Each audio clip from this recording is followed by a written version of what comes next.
زدني علما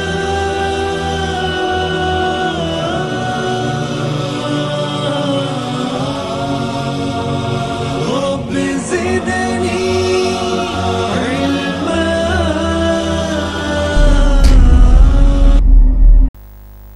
اس اللہ کے نام سے ابتدا جس کے ناموں کی کوئی انتہا ہی نہیں. وَلَوْ أَنَّ مَا فِي الْأَرْضِ مِنْ شَجَرَةٍ أَقْلَامٌ وَالْبَحْرُ يَمُدُّهُ مِنْ بَعْدِهِ سَبْعَةُ أَبْحُرٍ مَا نَفِدَتْ كَلِمَاتُ اللَّهِ. اس ذات اقدس پر کروڑوں درود و سلام ہوں جو تمام جہانوں کے لیے رحمت للعالمین بن کے آئے تھے. اللہم صلی علی محمد وعلی آل محمد کما صلیت علی ابراہیم وعلی آل ابراہیم انک حمید مجید وبارک علی محمد وعلی آل محمد کما بارکت علی ابراہیم وعلی آل ابراہیم انک حمید مجید. محترم و مکرم شیخ شکیل احمد صاحب، برادران اسلام، واجب الاحترام بزرگوں، دوستوں، عزیز ساتھیوں، لائق احترام ماؤں اور بہنوں، اللہ تبارک و تعالی نے جناب محمد الرسول اللہ صلی اللہ علیہ وسلم کے ذریعے جس شریعت کو نازل کیا وہ انتہائی پاکیزہ تر شریعت ہے. اس شریعت کی پاکیزگی اگر ہم دور حاضر کی جتنی تہذیبیں ہیں اس سے مقابلہ کریں یا قدیم ترین جتنی تہذیبیں تھیں اس سے مقابلہ کریں، تبھی دراصل آپ کو معلوم ہوگا کہ اس شریعت کا حسن کیا ہے. دیکھیے، جو رات اور دن کی پہچان رکھتا ہے اسی کو پتا ہے کہ رات کی اہمیت کیا ہے، دن کی اہمیت کیا ہے.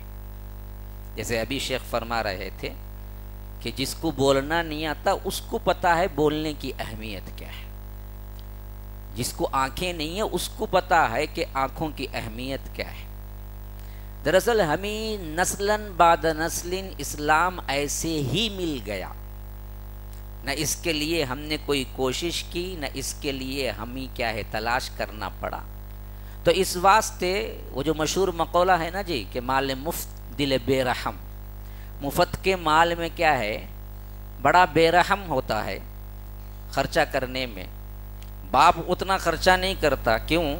وہ محنت کر کے کمایا ہے. بیٹا بڑا خرچہ کرتا، بیٹے کو کوئی اہمیت نہیں ہوتی لیکن باپ کو بڑی اہمیت ہوتی ہے. آج کے جتنے بھی مالدار ترین اوباش لڑکے ادھر ادھر پھر کے آخرکار باپ کے لیے بھی صدمہ پہنچا کے مرتے ہیں، ان کا حال یہی ہے کہ باپ کو تو پتا ہوتا ہے یہ پیسے کے لیے اس نے کیا کچھ کیا ہے، لیکن بیٹا تو نہیں دیکھا ہے. وہ جب بھی آنکھ کھولا وہ کیا ہے اپنے منہ میں سونے کا چمچہ لے کے پیدا ہوا.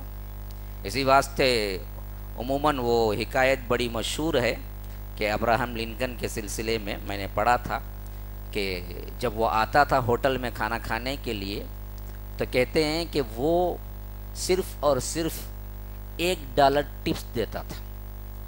جب اس کا بیٹا آتا تھا تو $5 ٹپس دیتا تھا.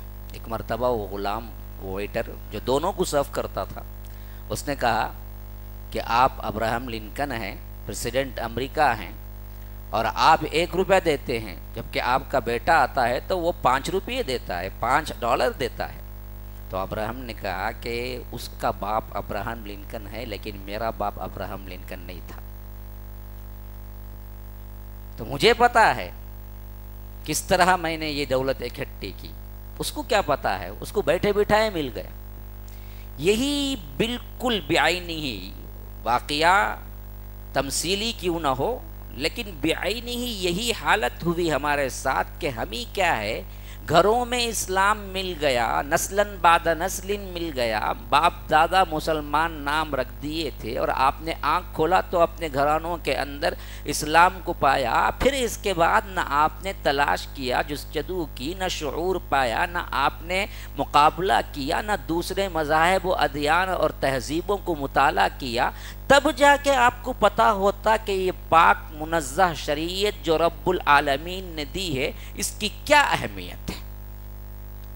جب آج کے بندے، آج کے وہ نو مسلم حضرات جن کی زندگیاں تاریکی میں، جن کی زندگیاں ظلمتوں کے اٹاٹوپ اندھیریوں کے اندر گزرے، اور آخری کار اپنی زندگی کے آخری مرحلے میں یا اپنی زندگی کے 20 سال 30 سال کھپا کے جب ان کو اسلام ملا تو انہوں نے اللہ اکبر پکار اٹھا اور اس اسلام کو سینے سے لگا لیا، اور ایسے باعمل بن گئے کہ آپ سن کے حیران ہو جائیں گے۔ ایک نو مسلم اسلام قبول کرتا ہے، اور اسلام قبول کرنے کے دن سے لے کر جب تک وہ باحیات ہے ایسے اعمال کر جاتا ہے کہ نسلی مسلمان نہیں کرتا۔ میں نے خود کئیوں کی ہسٹری پڑھی ہے جنہوں نے اپنے مسلمان ہونے کے بعد زندگی میں کبھی تہجد نہیں چھوڑا ہے، جبکہ ہم کیا ہیں، نماز پنچگانہ برابر نہیں ادا کرتے، تہجد کی بہت دور کی بات ہے۔ ایک معمولی انسان اسلام قبول کرتا ہے تو اپنا تن من دھن اسلام کے لیے لگا دیتا ہے، بلکہ اسلام کے جو نسلی مسلمان ہیں ان مسلمانوں کو بٹھا کے درس دیتا ہے۔ آج ایک نام انٹرنیشنل طور پر ہے بلال فلپس کا، وہ کون ہے؟ وہ پیدائشی مسلمان ہے؟ نہیں، وہ تو دراصل کیا ہے، اسلام قبول کر کے آئے تھے۔ یوسف اسٹیٹس کا نام اٹھا لو، جو امریکہ کے اندر ایک بہت بڑا تہلکہ مچا دی ہے عیسائیوں کے اندر، کیونکہ خود پادری تھے اور ان کے ذریعے سے کروڑوں لوگ کیا عیسائی میں آئے، لیکن اسلام میں آئے تو کروڑ کی کوئی تعداد نہیں، اس سے بہت زیادہ کام کیا، اپنی زندگی تن من دھن لگا دیا۔ لیکن آج ہم میں کتنے مسلمان ہیں جو بیان تو بڑے ہی دل لگا کے سنتے ہیں اور عمل بالکل صفر ہے۔ کبھی ہمارا کوئی بیان، کوئی آیت، کوئی حدیث زندگی کے اندر انقلاب برپا نہیں کرتی، اور ہم پرانی برائیوں کو چھوڑنے کا وعدہ نہیں کرتے رب سے، اور ہم تن من دھن لگانے کے لیے تیار نہیں ہوتے۔ تو یہ ہمارا مسئلہ یہ ہے کہ ہم نے شعوری طور پر اسلام کو قبول نہیں کیا، لاشعوری طور پر جو مذہب آپ کو مل گیا آپ نے اسی کو اپنا لیا۔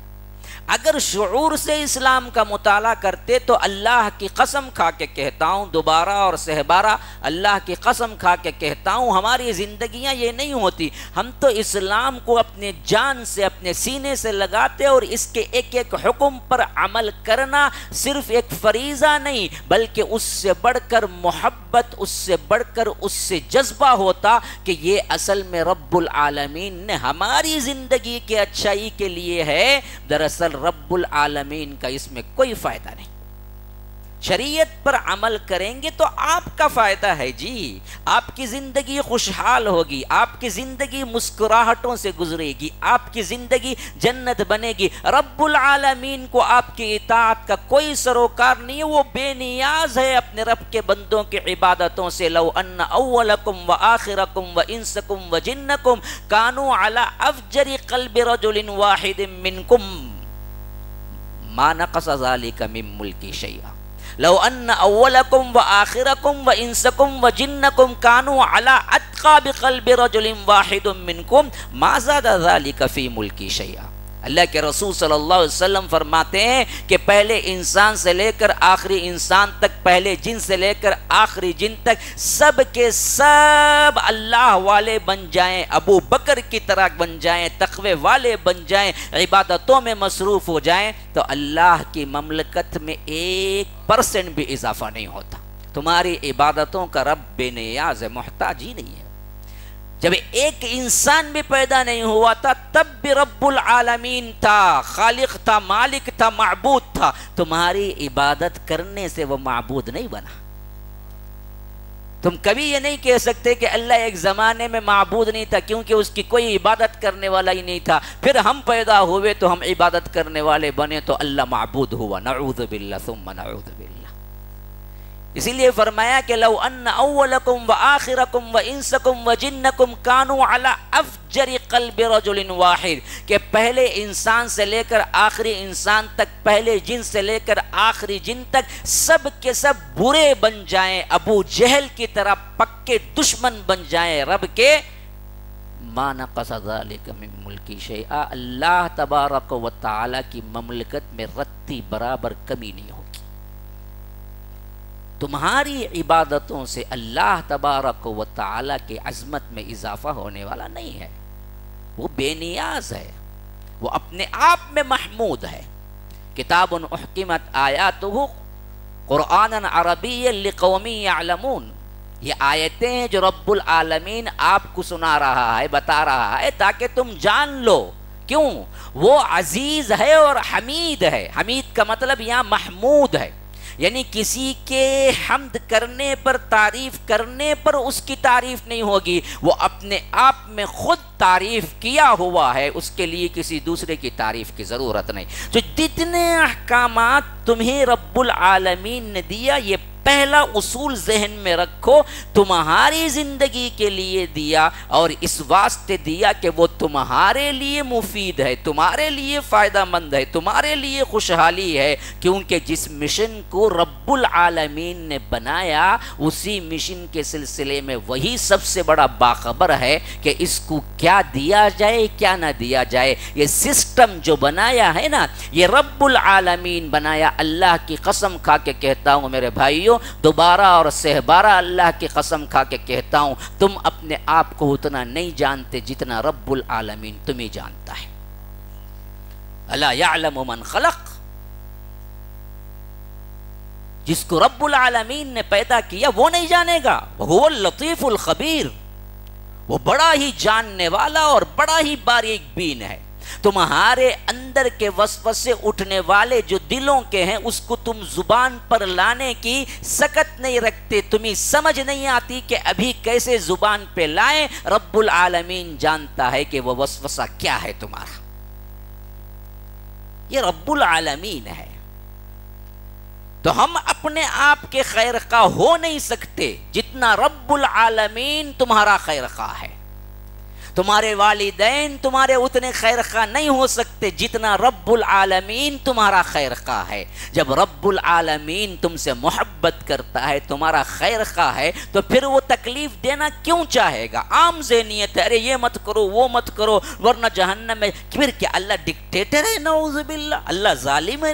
وما ربک بظلام للعبید، اللہ تبارک و تعالی اپنے بندوں پر ظالم نہیں ہے، وہ تو وہو الغفور الودود ہے، وہ تو بڑا مغفرت کرنے والا اور بڑا ہی چاہنے والا ہے۔ ودود، ودود کا لفظ تو وہاں استعمال ہوتا ہے جس میں شدت کے ساتھ محبت پائی جاتی ہے۔ ہاں، وہ حدیث دیکھیے جہاں پر اللہ کے رسول نے فرمایا، جہاں عورت کے نکاح کے سلسلے میں تزوج الولود الودود، دیکھو زیادہ چاہنے والی، محبت کرنے والی اور اولاد جننے والی عورت سے نکاح کرو، وہاں بھی لفظ ودود ہی آیا ہے۔ شوہر سے انتہائی محبت کرنے والی ایسی عورت سے نکاح کرو تو فرمایا کہ تزوج الولود الودود فإنی مکاثر بکم الامم یوم القیامہ، تاکہ کیا ہے کل قیامت کے دن میں اپنی امت پر کثرت کا اظہار کروں۔ تو یہ ودود یہ ہوتا ہے انتہائی شدید محبت۔ رب کہتا ہے میں خود بھی ودود ہوں، وہو الغفور الودود۔ آپ نے نہیں پڑھا سورہ بروج میں کون ہوں؟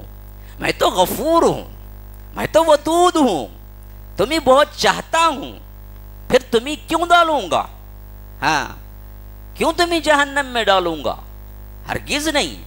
تم وہاں پہنچ کے کہتے ہو کہ میں اب اسی کا مستحق ہوں، تب کہیں جا کے جہنم میں ڈالتا ہے، ورنہ رب تو کہتا ہے ما یفعل اللہ بعذابکم ان شکرتم وآمنتم وکان اللہ شاکرا علیما۔ اللہ کا یہ کام نہیں ہے کہ اللہ تبارک و تعالی تمہیں عذاب دے۔ اللہ کو کیا ضرورت پڑی ہے کہ اللہ تبارک و تعالی عذاب دے اپنے بندوں کو؟ ما یفعل اللہ بعذابکم ان شکرتم وآمنتم، اگر تم شکر گزار ہوگے اور ایمان والے ہوگے تو ہم تمہیں کبھی عذاب نہیں دیں گے. وَكَانَ اللَّهُ شَاكِرًا عَلِيمًا, بلکہ الٹا اللہ تو تمہارے جو اعمال ہیں اس کا شاکر ہے, قدردان ہے اور وہ جاننے والا ہے. میرا دل تھرا رہا ہے, اس کا پورا ترجمہ میں نہیں کر سکتا ہوں.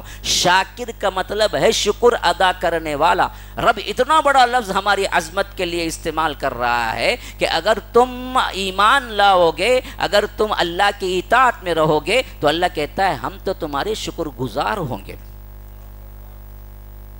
شاکرن علیما, ہم تو تمہارے شاکر ہیں, قدردان ہیں اور جانتے ہیں کہ تم کیا کر رہے ہو. تو یہ پہلا اصول. یہ میں کیوں تمہید باندھ رہا, ابھی میں ٹاپک پہ داخل نہیں ہوا. اور یہ دوسری بات یاد رکھ لیں, شیخ کے ساتھ ہی آیا ہوں, وہ الگ سے میری اور بات چیت سیٹنگ ہو چکی ہے. ہاں وہ بول دیے ہیں کہ ٹائم بھی نہیں, چٹھی بھی نہیں آئے گی. اب لائیں گے بھی تو پھر مسئلہ ہے ان کے لیے بھی. اب جو آ گئے اندر آ گئے. ہاں اب میرا ٹائم ہے کیا شیخ؟ ہاں اب جہاں تک یہ صرف اتنا ہنٹس دے دیا شیخ نے, ذرا عوام کو دیکھ لیا کریں. تو جب تک آپ نیند میں غلطہ منڈی نیچے نہیں ڈالتے تب تک چلتا ہوں میں. ہاں نہیں بتانے کے لیے کھڑانا ہے بولے تو کیا کرنا, اب منڈی نیچے ڈل گیا ایسا ویسا کرنا, تو تب جا کے کیا ہے اب مجھے ختم کرنا ہے, اینڈنگ پوائنٹ پہ آیا ہوں بول کے. اصل چیز سننے والے ہونے چاہیے. یہ مجمع فلاں والاں کچھ نہیں ہوتا. آپ آئیں بالنیہ, کچھ لے کے جانا ہے, کچھ سمجھنا ہے, کچھ عمل کرنا. اس جذبے سے بیٹھا کریں. بعض لوگ دینی محفلوں کو کیا ہے ایک تفریح کا ذریعہ بناؤ, جی جگ چاہ پی لے گو, ذرا بیٹھ کو, وہ دوست سے بہت دن ہوگا جی نہیں ملا, انہیں بھی آکو رنگا, ذرا بات چیت کر لے گو, آ جائیں گے. ارے بیوقوف آتا کہیں کو پھر تو باہر بھی مل لے سکتا. ہاں تو یہ دین کی محفل ہے, یہاں دین سیکھنے آؤ اور آپ سن کے بتلا دو. اللہ کے فضل و کرم سے میں سنا کے بتلاؤں گا آپ کو, کوئی مسئلہ نہیں ہے. تو مجھے ایک خاکہ دینا ہے, مجھے ایک پیغام دینا ہے, ایک اسٹرکچر کے ساتھ ایک عنوان مجھے دیا گیا. اس عنوان کا آپ فیصلہ کریں گے کہ کس حد تک میں حق ادا کیا یا نہیں. لیکن میں چاہتا ہوں کہ یہ ہر عام و خاص جو بیٹھے ہوئے ہیں ان کے ذہنوں کو دستک دے کے کیا بولے ہیں, واقعی ہیں ہم بھی. تو اسی لیے میرے عموماً تقاریر ڈائریکٹ شروع نہیں ہوا کرتے. عموماً تقاریر میرے تمہید کے ساتھ شروع ہوتے ہیں. میں نے اب تک تقریر کا ایک لفظ نہیں بولا اس مضمون کے اعتبار سے. میں تمہید باندھا ہوں تاکہ آپ اپنے ذہنیتوں کو تیار کر لیں اس مضمون کے لیے جو مجھے ادا کرنا ہے. یہ پہلی چیز ہے جو آپ کو ماننا پڑے گا کہ شریعت کے مرحلے میں, شریعت کے احکامات میں رب نے آپ پر یہ آیت کر کے نہ کوئی ظلم کیا, نہ تمہارے اس کے اندر کوئی برائی ہے, بلکہ اللہ تعالیٰ انتہائی رحم دل ہے اور انتہائی رحم کرنے والا ہے. اور اسی رحمت کی وجہ سے یہ شریعت کے احکامات آئے. ان پر عمل کرنا تمہارے لیے فائدہ ہی فائدہ ہے, نقصان کا کوئی سوال ہی نہیں ہوتا. اسی سے گھر جنت بنے گا, مسکراہٹیں اندر آئیں گی, خوشی آئے گا جس کا تم چہرے سے مطالعہ کر سکتے ہو. اللہ والوں کے چہرے پہ کیا نور ہوتا ہے, کیا تر و تازگی ہوتی ہے. حالانکہ کھانا ان کا کوئی عمدہ نہیں ہوتا, 5 اسٹار ہوٹل سے کھایا نہیں کرتے, عمدہ چائے نہیں پیا کرتے, لیکن جو دال پانی ہوتا ہے, جو کچھ بھی روٹی دال ہوتی ہے اسی پہ گزارا کرتے ہیں. لیکن رب کے احکامات پر چلنے سے جو سرور اور مسرت رب العالمین نے دی ہے وہ چہرے سے عیاں ہوتا ہے. کبھی کبھی کوئی غمزدہ بھی ان کے ساتھ 10-5 منٹ بیٹھ جاتا ہے تو وہ بھی اپنے پورے تکلیفات بھول کے خوش ہو کے خوش خرم چلا جاتا ہے. تو وجہ یہ ہے کہ اصل میں یہ چاکو چوبند اور یہ کیا ہے بالکل چمکنے دمکنے والی یہ دنیا, اس کو اصل میں اپنی زندگی میں لے آ کے تم خوشی اور مسرت حاصل نہیں کر سکتے. اصل خوشی اور مسرت تمہیں حاصل ہوگی تو وہ رب العالمین کی اطاعت ہے جس کے ذریعے سے تمہیں دنیا کا بھی مکمل فائدہ ملے گا. آخرت تو ہے ہی, ولدار الآخرہ عند ربک للمتقین, کہ آخرت تو صرف رب العالمین نے متقین کے لیے رکھا ہے. تو اس مضمون کو سمجھ لیے. تو اب آئیے اصل چیز, گھروں کے اندر ہم کیسے زندگی گزاریں. آج ہمارے مسلم گھرانے کس حیثیت سے اسلام کا ریپرزینٹ کر رہے ہیں، جبکہ اسلام گھرانوں کے اندر رہنے کی تعلیم کیا دے رہا ہے. اسی واسطے میں نے عنوان باندھا تھا، آج کے موجودہ حالات کے مسلم گھرانے اور اسلام، جس حیثیت سے تم اپنے آپ کو نسبت دے کے مسلم کہتے ہو، کیا تمہاری ہاں یہ بات اور ہے کہ کٹر سے کٹر کیا ہے، ایسا انسان جو اسلام سے دور ہے اور اسلام کے لحاظ سے اس کے اندر کوئی ذوق شوق نہیں ہے، لیکن مسجد میں آتا ہے تو 5-10 منٹ کے لیے بن ہی جاتا ہے بڑا اللہ والا، بڑے ہی کیا ہے تقدس سے احترام سے امام صاحب سے علیک سلیک بھی ہوتی ہے، ماشاء اللہ سے ہے بہت بڑا اللہ والا، آ کے بیٹھ. باہر نکلتا ہے تو معلوم ہے کیا جی بولے سے بول کو لنگی اٹھاتا، دیکھو آپ معلوم کیا نکلا، ہم کیا دیکھے تب معلوم ہوتا. تو مسجد میں تو آتا ہے بڑا اللہ کو مسجد کا مسلمان نہیں 24 آورز کا مسلمان چاہیے. گھروں کے اندر جس نسبت سے ہم مسلمان کہلاتے ہیں، کیا ہمارے گھر بھی واقعتاً اسلامی ہے؟ یہ سوال ہے. اسی لیے میں نے کہا کہ آپ ذرا مقابلہ کر کے دیکھ لیں مسلم گھرانے آج کے کیا ہیں بہت اچھی طرح معلوم ہے، اس پر زیادہ گفتگو نہیں. میں بتاؤں گا اصل میں کیا ہونا چاہیے، کیا ہے سب معلوم، بچے کو بھی معلوم آج کیا ہے. ہاں کوئی دوست انہیں قرض لے کو اندر آ کو بیٹھتا، انہیں آ کو دروازہ کھٹکھٹا تھا، کون قرض دیا سے معلوم آیا ہے پیچھے بول کے نے بولتا بیٹا جا کے بولو گا ابا گھر میں نہیں ہے بولو، بولتا وہ معصوم بچہ اسے کیا معلوم، جا کے بولتا ابا بولے ابا گھر میں نہیں ہے بولتا. ہم خود سکھاتے ہیں جی، گھر میں جھوٹ ہم خود سکھاتے ہیں، گھر میں فحاشی ہم خود سکھاتے ہیں. ہاں ایک ایسا پکچر، ایک ایسا کیا ہے مووی یا ایک ایسی سیریل جو پکی فحاشی پر مبنی ہو. آج ہمارا مسلم خاندان اتنا بے حیا ہو چکا ہے کہ ایک ہی مجلس میں جوان ہوئی اپنی بیٹی، اپنے سگے بہنیں اور ساتھ میں اپنے بوڑھے ماں باپ کے ساتھ مسکرا کے دیکھتا ہے اور مزہ لیتا ہے. ان کے کان پہ جو نہیں رینگتی کہ یہ ہو کیا رہا ہے، غیرت نہیں جاگتی. یہ واقعہ پہلے کے مسلمانوں میں ہوتا تو غیرت کے مارے یا شرم سے مر جاتے یا مار دیتے، لیکن ہمیں جوں تک نہیں رینگتی. ہاں میں نے بعض جگہ سنا تھا، ایک میری اپنی زندگی کا، کیونکہ ایک طویل مرحلہ گزر چکا ہے اس دعوتی منزل میں، کہ ایک بچہ جہاں مدارس میرے پاس مرکز میں آتا تھا کچھ سدھرا بنا، تو ایک مرتبہ بڑا غمزدہ دکھائی دیا. میں نے کہا کہ بیٹا کیا ہے معاملہ تمہارا؟ کہا کہ نہیں امی بہت زیادہ پریشر کر رہے ہیں. کس کے لیے؟ میں جہاں یہاں آیا تھا تو اس سے پہلے سگریٹ بھی پیتا تھا، داڑھی بھی نہیں رکھتا تھا، اب آپ کے بیانات سنا، یہاں کا ماحول ملا، میں خود چینج ہونا چاہتا ہوں، میں نے اس کے چھوڑ دیا ہے، داڑھی بھی چھوڑ دی ہے. ماں بولتی ہے کہ میں اس وقت تک تیرے سے بات نہیں کروں گی جب تک تو داڑھی نہیں منڈواتا، سگریٹ نہیں پیتا. کون کہہ رہی ہے؟ ماں کہہ رہی ہے. ماں ایسا کیوں کہہ رہی ہے؟ خیر داڑھی کا تو مسئلہ نہیں، لیکن سگریٹ تو ایک بری عادت ہے، اس کے لیے ماں یہ کہہ رہی ہے. میں نے پوچھا ماں سے، ماں کہہ رہی ہے کہ سگریٹ پیے تو ویسے لگتا میرا بیٹا بھی ہیرو جیسا ہے. کہتے ماں بول رہی ہے. ہاں یہ ہمارے گھروں کے اندر سے ہو رہا مسئلہ ہے. فحاشی اور یعنی وہاں سے سیکھتے ہیں بچے، بے حیائی وہاں سے سیکھتے ہیں، الفاظ اور زبان کی گندگی کہاں سے سیکھتے ہیں؟ وہاں سے سیکھتے ہیں.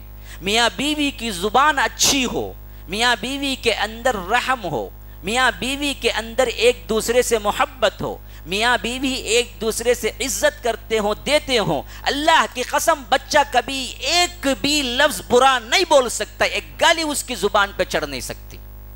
جتنی گالیاں وہ بولتا ہے اور جتنی زبان وہ گندی استعمال کرتا ہے، یہ اس بات کی دلیل ہوتی ہے کہ اصل میں وہ گھر کا ماحول میں میاں بیوی اور جو بھی رہنے والے ہیں وہ لوگ گالی گلوچ کرتے ہیں، گھٹیا زبان استعمال کرتے ہیں، جس کو سن سن کے اصل میں وہ بچہ بھی وہ زبان پاتا ہے۔ ورنہ آپ بہت ہی بہترین پیاری اردو بات کریں، یاد رکھو بچوں کو ایک لفظ بھی نہ سکھائیں لیکن پھر بھی بچے بڑے پیاری زبان استعمال کریں گے۔ آپ اپنے بچوں کو خطاب کرتے وقت، بلاتے وقت غیر ضروری الفاظ اور تحقیر آمیز الفاظ کو چھوڑ کر بیٹے کو اس طرح بلائیں کہ آؤ جاؤ بیٹھیں، آپ کھائے کیا، آپ سے گفتگو کریں۔ اللہ کی قسم آپ کا بیٹا ہمیشہ اوروں کے ساتھ آپ ہی سے گفتگو کرے گا۔ آپ بولیں آ رے بیٹھ رہے جا رہے، انہیں بھی بولیں گا آ رے بیٹھ رہے جا رہے۔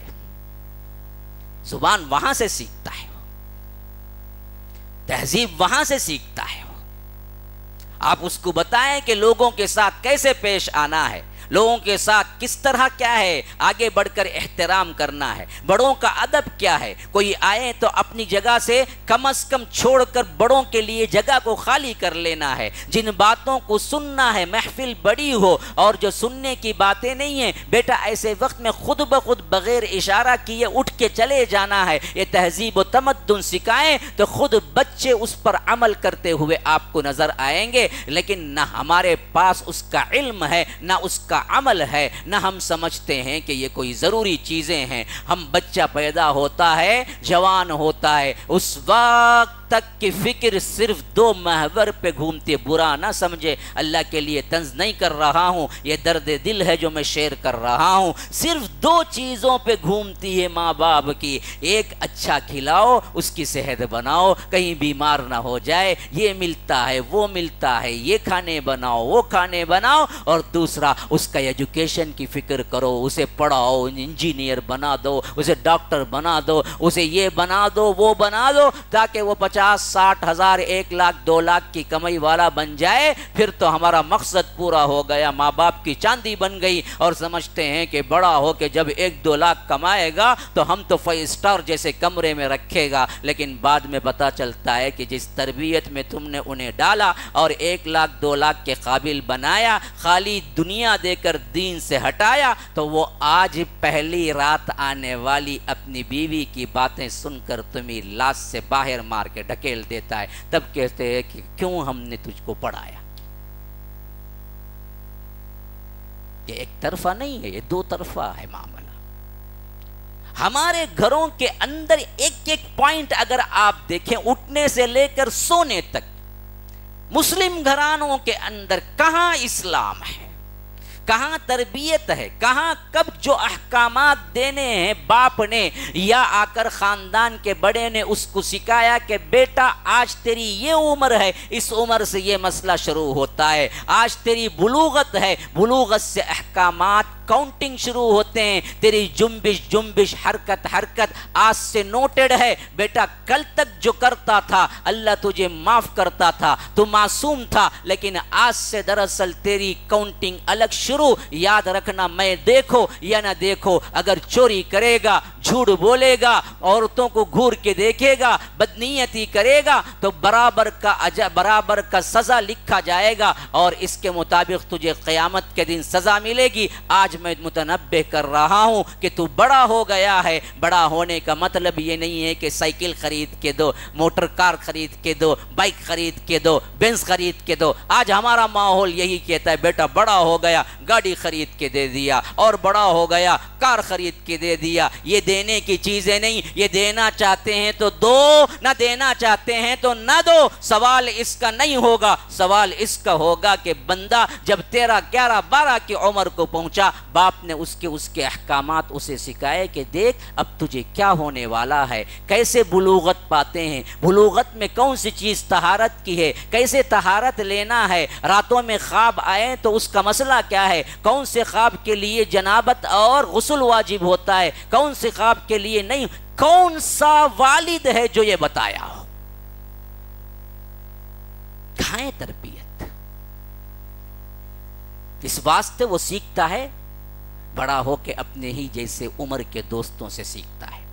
تو ہوتا کیا ہے، برباد ہو کے رہ جاتا ہے، کیونکہ نہ اس بدبخت کو علم ہے، وہ بھی نیا نیا نوجوانی کی منزل میں قدم رکھا ہے، اس کو بھی معلوم نہیں، اس کو بھی معلوم نہیں، ہوتا کیا ہے پھر تو غلط کاری میں پڑتا ہے، کوئی مزنی میں پڑتا ہے، کوئی دوسرے کیا ہے بالکل بے حیا قسم کی عادتوں میں پڑتا ہے، اور آخر کار خود کی اپنی صحت بھی برباد کرتا ہے اور اپنی نسل بھی برباد کرتا ہے، جو عمومی جوانی کی منزل سے مشزنی شروع کرتے ہیں، جس کو ہینڈ جاب، یہ نہیں کہتا تھا میں پہلے، یہ الفاظ نہیں کہتا تھا، ذرا حیا مانے تھی، اتنا عام ہو چکا ہے ہمارے جوانوں میں، اگر ہم اس کو ڈھکے چھکے الفاظ میں بولیں گے تو یاد رکھو یہ مٹنے والا گناہ نظر نہیں آتا، مجبور ہو کے رب العالمین سے میں اپنے طور پر معافی مانگتے ہوئے کہتا ہوں کہ عوام جوانوں میں بیماری حد درجہ سرائیت کر گئی ہے، اور اس کو وہ دراصل حلال بھی نہیں بلکہ انتہائی ضروری سمجھ گئے ہیں۔ یاد رکھو یہ انتہائی تمہاری زندگی کو برباد کرنے والی ہیں، اسی واسطے آج کے جوان لڑکے شادی کرتے ہیں تو عموم جس طرح 1-2 سال میں پہلے بچے ہو جاتے تھے، کئی نوجوان جوڑوں کو یہ مسئلہ ہے کہ بچے نہیں ہوتے، شادی ہو گئی 5 سال، شادی ہو گئی 10 سال، 5 سال 10 سال کا عرصہ معمولی ہوتا جا رہا ہے، اور بڑی مشکل سے کوئی ایک بچہ ہوتا بھی ہے تو اس کو ایسے پالتے ہیں، ایسے پالتے ہیں، ایسے پالتے ہیں، ہلنا نہیں، یہ کرنا نہیں، وہ کرنا نہیں، اور پیدا ہونے کے بعد اینک کے باکس میں رکھ کے وہ ایک 15-20 ہزار یا 1 لاکھ 2 لاکھ کی بل چڑھاتے ہیں کہ بچے کو سانس صحیح نہیں آ رہی ہے، ارقان آ گیا ہے، فلاں ہو گیا ہے، فلاں یہ ہو گیا ہے۔ یاد رکھو اتنا کمزور بچہ پیدا کیوں ہوتا ہے؟ اصل میں جس طاقت کا منبع اللہ نے تمہارے اندر رکھا تم نے اسے نوجوانی میں برباد کر کے چھوڑ دیا تو تمہاری نسلیں کمزور ہو گئی۔ یہ حالت آج تو کم از کم ایک کا دکا جوڑے تو اچھے مل جائیں گے، پتہ نہیں، میں تو مستقبل میں دیکھ رہا ہوں یہاں بیٹھ کے، پتہ نہیں آنے والی نسلوں کا حال کیا ہوگا۔ آج کے دور کے جو بچے ہیں، کل کے جو جوان ہوں گے، ان کا حال کیا ہوگا؟ اگر تربیت گھر کی نہ ہو بربادی لازمی ہے۔ انہیں اچھے اور برے کی تمیز گھر کے اندر ماں باپ نہ سکھائے ہوں لازمی ہے، تو ہمارے اندر ہر چیز جو ہونی چاہیے، خاص طور پر آپ کی زندگی گھریلو یہ اسلامی ہو، اس کو سب سے بڑی اہمیت دینی ہے۔ دیکھیے یہ اہمیت قرآن اور حدیث بھی دیتا ہے۔ 5 وقتہ نماز ہے، لیکن پورے قرآن میں آپ مجھے بتلا دیجئے کہ فجر کے 2 ہیں، ظہر کے 4 ہیں، عصر کے 4 ہیں، مغرب کے 3 ہیں، 4 عشاء کے ہیں، کہاں لکھا ہوا ہے؟ مجھے بتا دیں۔ 1 رکعت قیام اور 1 رکوع اور 2 سجدے سے مکمل ہوتے ہیں، پھر دوسری رکعت دوسرے قیام سے شروع ہوتی ہے۔ اس ترتیب سے مجھے قرآن میں بتلائیں کہ کون سی صفت کے ساتھ پوری نماز آپ کو سکھائی گئی ہے، کہاں ہے بتاؤ؟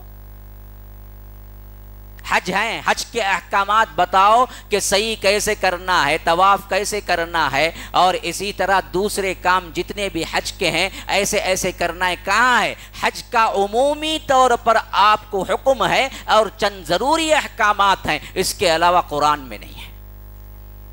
روزہ فرض ہے اور روزے کے لیے مستقلاً ایک پوری آیت بقرہ کے اندر ہے، اس کے علاوہ بہت کم جگہ اس کے احکامات کا ذکر آیا ہے۔ اس کے علاوہ کن چیزوں سے ٹوٹتا ہے، کیا کیا نوافل ہیں، کیا کیا سنن ہے، کہیں نہیں آیا ہے۔ زکوٰۃ کا حکم ہے، زکوٰۃ کس مد پہ دینا ہے، کن کن پہ دینا ہے، نصاب کیا ہے، کتنے کو کون سا نصاب ہے، پیسہ ہو تو کتنا ہے، اسی طرح چاندی ہو تو کتنا ہے، سونا ہو تو کتنا ہے، کہیں بھی ذکر نہیں ہے۔ یہ ارکان اسلام ہیں جن کا ذکر پورا قرآن میں نہیں آیا، تکمیل حدیث کرتی ہے۔ اسی واسطے جو اپنے آپ کو لیبل لگا کے کہتے ہیں کہ ہم اہل قرآن ہیں، ان بدبختوں سے پوچھنا تجھے اگر کوئی مر گیا تو کیا کرے گا؟ جلائے گا، دفنائے گا؟ وہ کہے گا دفنائے گا تو پھر بتا قرآن میں دفنانے کا حکم کہاں ہے؟ ایک ہی بات، چت لیٹ جائے گا، بس ان کے منہوں کو بند کرنے کے لیے ایک بات کافی ہے۔ تو یاد رکھیے اصل مسئلہ یہ ہے کہ ان کو اللہ تبارک و تعالی نے تفصیل نہیں دی، لیکن گھریلو زندگی، معاشرتی زندگی، نکاح کے احکامات، طلاق کے احکامات، کیسے لوگ کیا ہیں ایک دوسرے سے تعلق پیدا کرنا، قرض کے احکامات، یہ تمام چیزیں مفصل قرآن کے اندر موجود ہیں۔ ہاں، سورۃ الصلاح ہے نماز کی سورہ، سورۃ الطلاق ہے قرآن کے اندر، سورۃ الطلاق ہے، طلاق کیسے دینا، مکمل پورے احکامات طلاق کے قرآن کے اندر موجود ہیں۔ صلاح کی کوئی صورت نہیں ہے۔ سورۃ الحج یہ تو آیا ہے، لیکن حج کے اندر اس میں پوری تفصیل نہیں آئی ہے۔ قرآن کی سب سے بڑی آیت کس پہ ہے؟ قرض پہ ہے۔ اس سے بڑی آیت قرآن میں ہے ہی نہیں سورہ بقرہ میں۔ ہاں، آیت دین جسے کہتے ہیں، یا ایھا الذین آمنوا اذا تداینتم بدین الی اجل مسمی، دیکھو لوگو قرض لے رہے ہو تو تم ایک دوسرے کا قرض کے معاملے کو لکھ لیا کرو ایک وقت مقررہ تک، یہاں سے شروع ہو کر آخری آیت تک جو تقریباً پورے قرآن کی سب سے بڑی آیت ہے، قرض کیسے دینا، کیسے لینا، احکامات کیا ہیں، اس پر مشتمل ہے۔ کبھی کوئی قرض لینے والا پڑھا کبھی زندگی میں کہ میں قرض لینے جا رہا ہوں کہ اس کا حکم کیا ہے؟ انہیں سوچتا بڑا اعتماد ہے، چلو بھائی دے ڈالو۔ انہیں سوچتا ارے میرا دوست ہے دغا نہیں دیں گا، دینے کے بعد یہ معلوم ہوتا سب سے بڑا غدار انہیں چاستین کا سام بول کے پورا لے کو غائب ہوتا نا وہ دن، پھر اس کے بعد جنازے کو بھی نہیں آتا، انہیں ڈھونڈ کر رہ جاتا، کیا بھی ملتا نہیں اسے ہاتھ میں۔ بعد میں رولے کو پھرتا، دیکھو بھائی میں آپ کو دیا بھروسے پو، کی دیے بھروسے پو، اللہ بولا بھروسے پو نہیں، لکھ کو دو بولا الی اجل مسمن فاکتبوا، لکھو۔ بلکہ امر، علماء تو کہتے ہیں یہ امر کا صیغہ اس واسطے، اس سے مفر بھی نہیں ہے، لکھنا ہی لکھنا ہے۔ اب بعض لوگ بولتے بھائی میں دیا ہوں نا، کیا ہے سو لکھ لیں گے۔ کیا جی تم ایسے باتیں کرتے، میرے اوپر بھروسہ نہیں، دل ہی ٹوٹ گا جی۔ ارے بے خوف، دل تیرا ٹوٹا تو ٹوٹن دے، نہیں تو ہارٹ اٹیک ہو کو مر کو جان دے۔ ہم کو شریعت کا پاس و لحاظ ہے، لکھنا ہے تو لکھنا ہے، اس میں دل توڑنے والی بات کیا ہے؟ کل کے دن انکار کرا ریٹرن پیش کیا جائے گا۔ ہمارے والد صاحب رحمہ اللہ ہمیشہ کہا کرتے تھے بیٹا دیکھو 10 بکا ایک لکھا، 10 مرتبہ الفاظ میں کچھ بھی بول لو، وہ کوئی سند کوئی نہیں مانتا، نہ عدالت مانتی نہ عوام مانتی۔ کل کے دن جھگڑا ہوتا تو سب پوچھتے کیا لکھو ہے، کیا کیا لکھو ہے، وہ عمل کرو بھائی۔ عدالت بھی وہ بولتے لکھو، ایویڈنس ہے کیا تمہیں دیے، لاؤ، تب معاملہ ہوگا۔ انہوں کیا کرتے، اپنے آپ کو محبت بول کو دیتے، بعد میں معلوم ہوتا وہ محبت کیسی بول۔ تو ہر چیز اوپر سے نیچے تک ہماری بگڑی ہوئی ہے، اور ہم مسائل کو کیا نہیں کر رہے ہیں، قرآن اور حدیث سے نہیں لے رہے ہیں، جبکہ قرآن اور حدیث مسائل کو زیادہ اہمیت دیا، معاشرتی طور پر زیادہ گفتگو کیا، اور معاشرتی طور پر جتنے اہم ترین معاملات عورتوں کے ہیں تو سورۃ النساء ہے، سورۃ الرجال نہیں ہے قرآن میں، مردوں کی سورت کوئی نہیں ہے، لیکن سورۃ النساء اللہ نے رکھا۔ پورے عورتوں کیوں وہ ہمیشہ دبائی گئی ہیں، ان پر اوپر ظلم ہوا ہے، تو ان کا ایک ایک حکم الگ الگ الگ الگ کر کے سنایا کہ دیکھو یہ ہے یہ ہے یہ ہے یہ ہے۔ بعض لوگ کیا ہے، سب سے بڑا مسئلہ میں ایک علمی کہہ رہا ہوں کہ ہمارے بھی دلوں میں، خواتین کے دلوں میں سب سے زیادہ وہ کیا ہے کہ مجھے تو دراصل ایک ہی شادی کا حکم ہے، مردوں کو تو 4 شادیوں کا حکم ہے، اس میں تو ضرور نے اسلام نے ناانصافی کی ہے۔ یہ عموم طور پر ذہنوں میں ہے، خاص طور پر خواتین کا، حالانکہ گہرائی کے ساتھ آپ سورہ نساء میں وہ آیت پڑھ لیں اور اس کی تفسیر پڑھ لیں، اللہ کی قسم خود گواہی دیں گی ہر عورت اگر اسے اللہ نے عقل سلیم دیا ہے۔ یہاں پر دراصل کوئی انصافی نہیں ہوئی ہے، بلکہ اصل میں عورتوں کی حفاظت کے لیے الٹا یہ ذمہ داری دی گئی ہے۔ آپ دیکھیں وہاں پر جہاں سے مضمون شروع ہوا، پڑھ کے دیکھیں ایک مرتبہ اللہ نے کس لیے اصل میں 4 شادی کا حکم دیا۔ مسئلہ یہ تھا کہ عرب جاہلیت میں اگر کوئی زیر سرپرست عورت ہوتی، مثلا بھائی تھا، بھائی کی اولاد تھی، اچانک بھائی کا انتقال ہو گیا، اولاد یتیم ہو گئی، اب یتیم اولاد کو پالے کون؟ جو رشتہ دار وہی پالے گا۔ تو آگے بڑھ کے آتا ہے کوئی چچا یا تایا، وہ کہتا ہے کہ چلو جی لے کے رکھ لیں گے۔ اب کرتا کیا تھا یہ چچا یا تایا؟ اگر ہم اب دیکھو بھائی بہت مالدار تھا، بات اچھی طرح سمجھو، بھائی بہت مالدار تھا، اچانک انتقال ہو گیا. اب بھائی کے نام کی پراپرٹی جو ہے وہ اولاد کو آئے گی، لیکن اولاد ہے اتنی چھوٹی کہ اس کو پتہ ہی نہیں ہے کہ اللہ نے اس کو کیا دولت دے دی. اب دراصل دوسرا بھائی جو ہے چچا تھا یا تایا تھا، اس نے کیا کیا، انڈر ٹریک کر لیا بچوں کو جو یتیم تھے. اب یہ یتیم بچیاں جب بڑی ہوتی تھی نا، یہ تایا ہو یا چچا ہو، اس کے خیال میں آتا تھا اگر میں اس کو بیاہ کر کے دوں گا، اس کا داماد یعنی میں داماد اور شوہر بنے گا، تو وہ شوہر پوچھے گا کہ اس کے باپ کا جو ترکہ ہے وہ مجھے دیو، تو پیسہ بٹے گا نہیں بٹے گا؟ بٹے گا. اگر میں اس کو شادی کر کے نہیں دوں گا تو بھی لوگ کہیں گے کہ بھائی کی اولاد کے ساتھ تم نے انصاف نہیں کیا. تو یہ کیا کرنے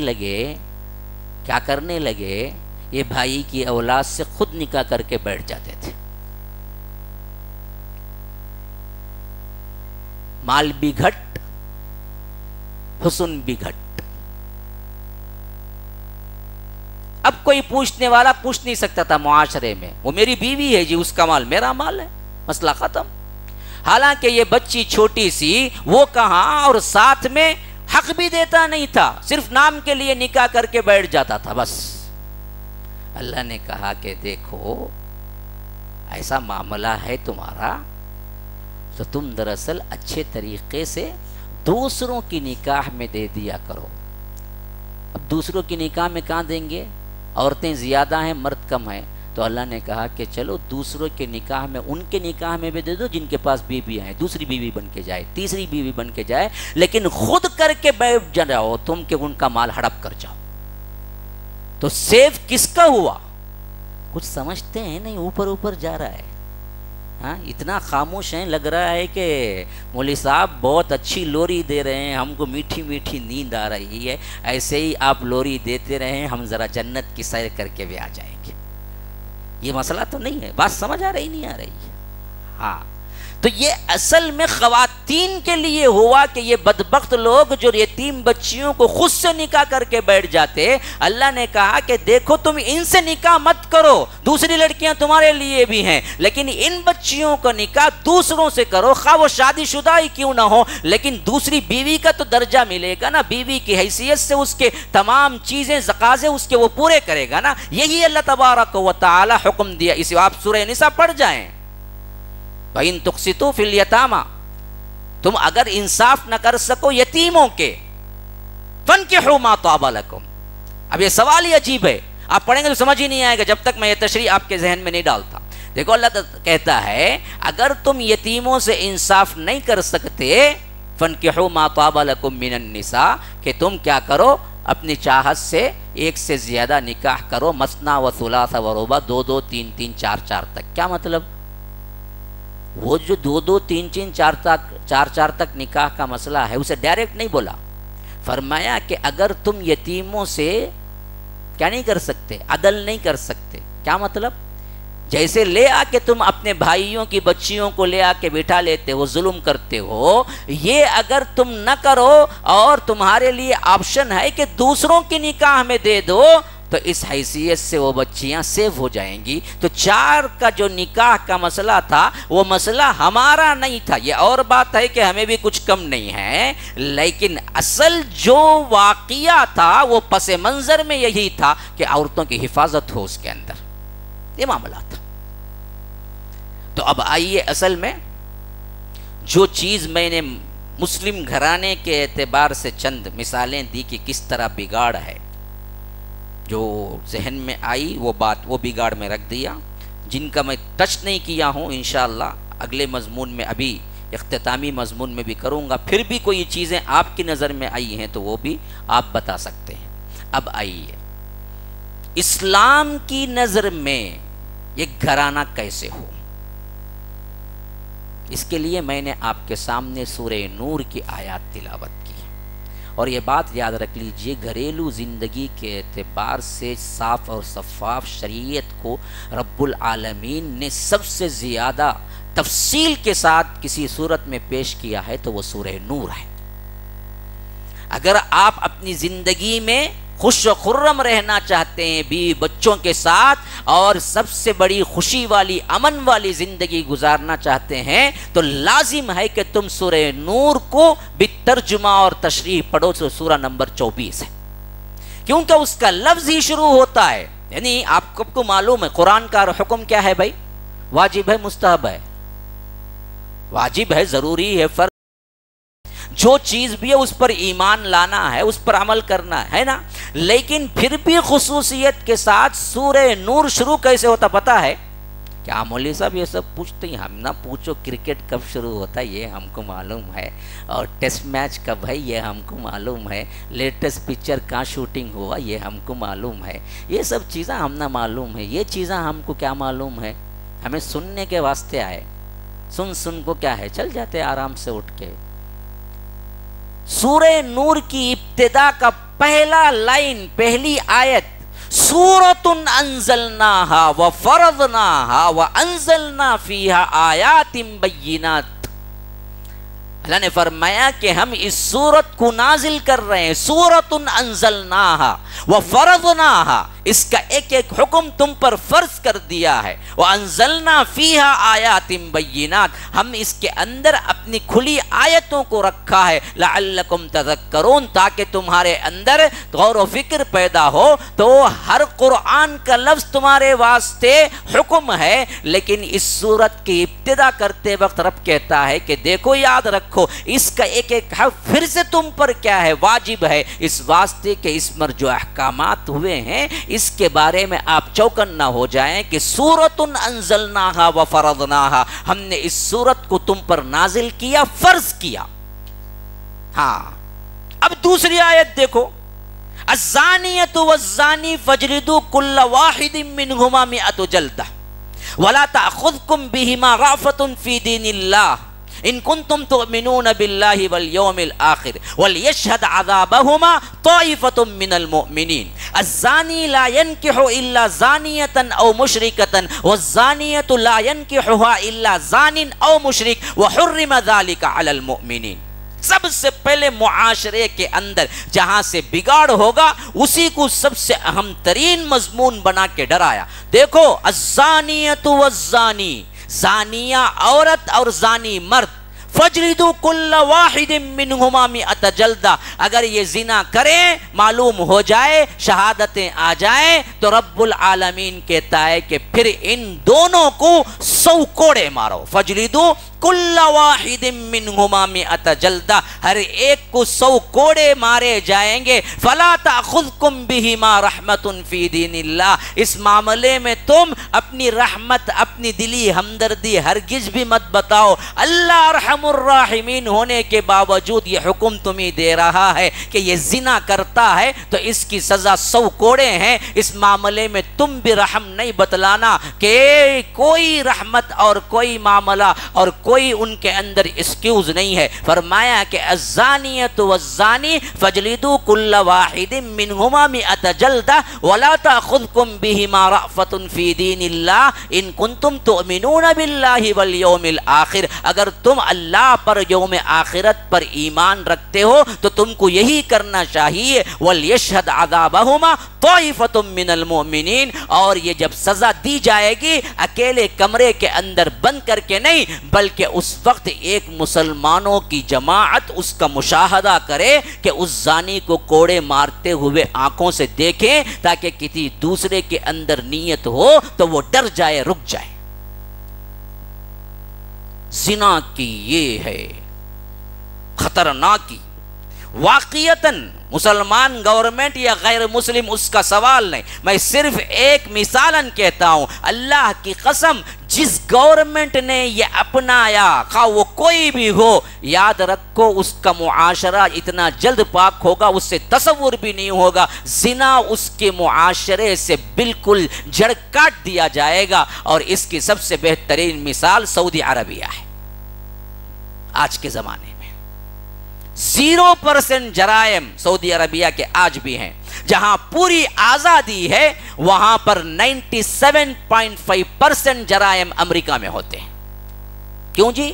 تم بولتے نا دبا کے رکھے تو زیادہ کریں گے، اس واسطے ہمیں کھول کے چھوڑ دیے. جس عورت کو چاہے منہ مارے کوئی پوچھنے والا قانون نہیں، لیکن سب سے زیادہ ریپ کہاں ہوتا ہے؟ امریکہ میں ہوتا ہے. تو تمہارا جو دعویٰ تھا وہ تو بالکل دھوکہ نکلا. تم نے کہا کہ اسلام باندھ کے رکھتا ہے. اگر ہم لوگوں کو ان کی آزادی کے مطابق کھولیں گے تو گناہ ہی نہیں ہوگا. یاد رکھو، یہ کہہ کہ تم نے زنا کو بالکل پرملا کیا نہیں کیا، اعلان نہیں کیا، بلکہ اس کو اس حد تک بنایا فن کے نام پہ. میں باقاعدہ کتابوں میں پڑھا بھی ہوں، واقعات سنا بھی ہوں. بشاہ راہ پر بالکل روڈ پر کتوں اور بندروں کی طرح دو لوگ، ایک مرد ایک عورت زنا کرتے ہیں، اور آپ جا کے روکتے ہیں تو چالان آپ کے خلاف پڑتا ہے. امریکہ میں معلوم، گورنمنٹ بولتی ہے کہ وہ الگ جذبے میں تھے، تمہیں جاؤ کہیں کو روکے اسے. کیا بولتی دیکھو گورنمنٹ بھی، کیسی گندی گورنمنٹ ہوگی، اور کیسے بندر اور خنزیر کی سوچ رکھنے والے لوگ ہیں. اتنی آزادی دینے کے باوجود سب سے زیادہ ریپ کہاں ہوتا ہے پوری دنیا میں؟ فیصد کے اعتبار سے امریکہ ہے. اگر تمہارا قول سچا ہوتا تو الٹا ہونا چاہیے تھا. اور جہاں قانون نافذ ہے آج سعودی عربیہ میں، سب سے کم شرح کہاں ہوتا ہے؟ سعودی عربیہ میں، جہاں قانون ہے کہ اگر زنا ثابت ہو جائے 100 کوڑے مارے جائیں گے، اور وہ شادی شدہ ہوگا رجم کیا جائے گا. 100 کوڑے اس وقت ہیں جب کنوارا ہوگا. شادی شدہ ہو کے زانی زنا کرے گا تو پھر اس کو مار دیا جائے گا، ختم، سنسار کرنا، رجم. اسے ایک گڑھے میں کھڑا کریں گے اور لوگ وہاں سے اسے پتھر پھینکیں گے یہاں تک کہ وہ مر جائے، اور اس وقت ایک جماعت پوری کی پوری موجود ہوگی اس سزا کو دیکھنے کے لیے، تاکہ ہیبت طاری ہو جائے کہ اس کے بعد کوئی سر نہ اٹھا سکے. یہ ہے معاشرے کی ابتدا، ماحول کی صفائی. زنا کو تم خطرناک سمجھو.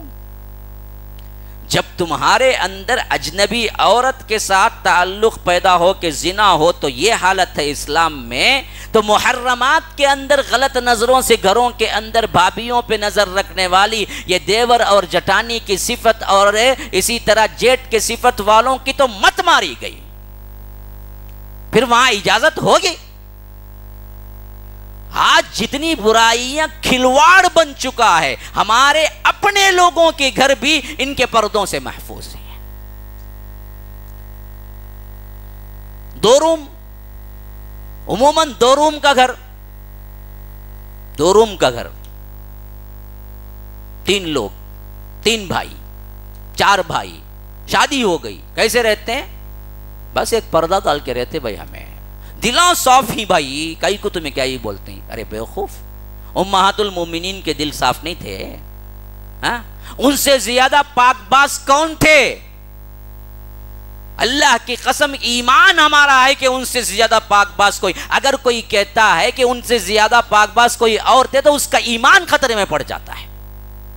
اور اصحاب رسول اللہ صلی اللہ علیہ وسلم جیسی پاک باز شخصیتیں، ان کے علاوہ کون؟ ابو بکر، عمر، عثمان، علی، ان کے علاوہ اور کوئی ہے تو اس کا ایمان بگڑ جاتا ہے. جب 2 طرفہ، ایک طرح حضرت ابو بکر، عمر، عثمان، علی اور سعد ابن ابی وقاص اور اس طرح کے صحابہ ہوں، اور ایک طرف ام المومنین عائشہ، ام سلمہ اور ام حبیبہ اور حفصہ جیسی شخصیتیں ہوں، ان دونوں کے درمیان بات ہو رہی ہے بغیر پردے کے، تو رب نے قرآن میں آیت نازل کر دی کہ نہیں، اگر تمہیں بات کرنا پڑے وَإِذَا تَعَلْتُمُوهُنَّ مَتَاعًا فَاسْأَلُوهُنَّ مِنْ وَرَاءِ حِجَابٍ ذَلِكُمْ أَطْهَرُ لِقُلُوبِكُمْ وَقُلُوبِهِنْ. اگر تمہارے لیے کوئی چیز کی پوچھنے کی ضرورت پڑ جائے، کوئی سوال پیدا ہو جائے، مثلا ایک گھر میں دعوت دیے، اللہ کے رسول صلی اللہ علیہ وسلم بلائے ہوئے ہیں، چند صحابہ آئے ہوئے ہیں، ایسے وقت میں کوئی ضرورت پڑ گئی، کوئی پیالہ پوچھنا تھا، کوئی چمچ پوچھنا تھا، کوئی پلیٹ پوچھنا تھا، ایسی کوئی ضرورت پڑ گئی تو ایسے میں صحابی جب جا کے امہات المومنین کو بلائیں، خطاب کریں،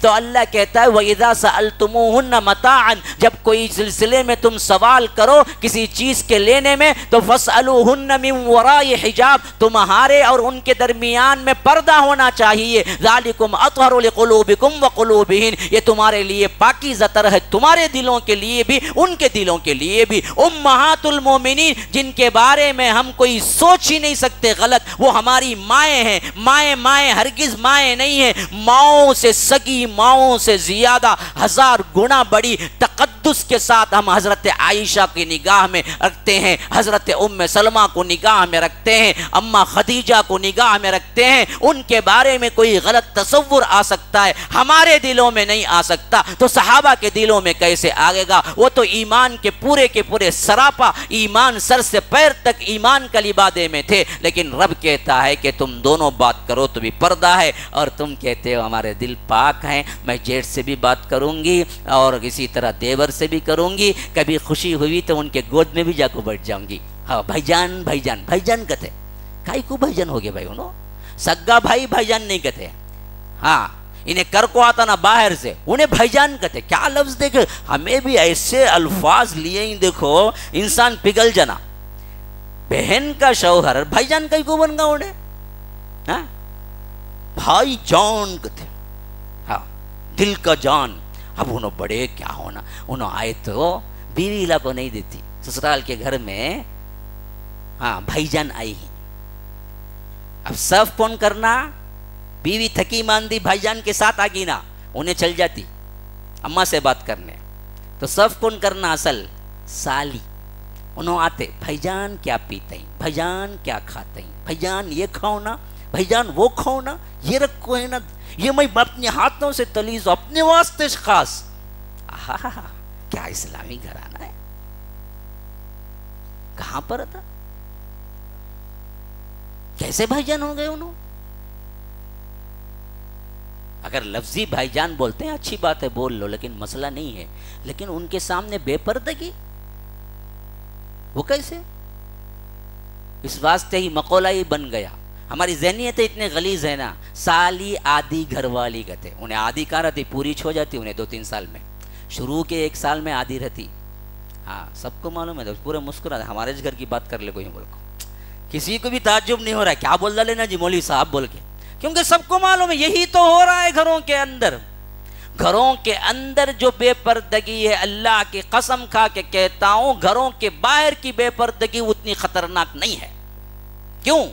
وہ وقت ہی ملتا ہے چلا جاتا ہے بھائی، اس سے کوئی کانٹیکٹ کرنے کے لیے آپ کے پاس کچھ نہیں ہوتا، اسباب تلاش کرنا پڑتے ہیں، بغیر تلاش کیے آستین کا سانپ نکل کے جو آتا ہے نا، وہ جیٹ بھی دیورچ۔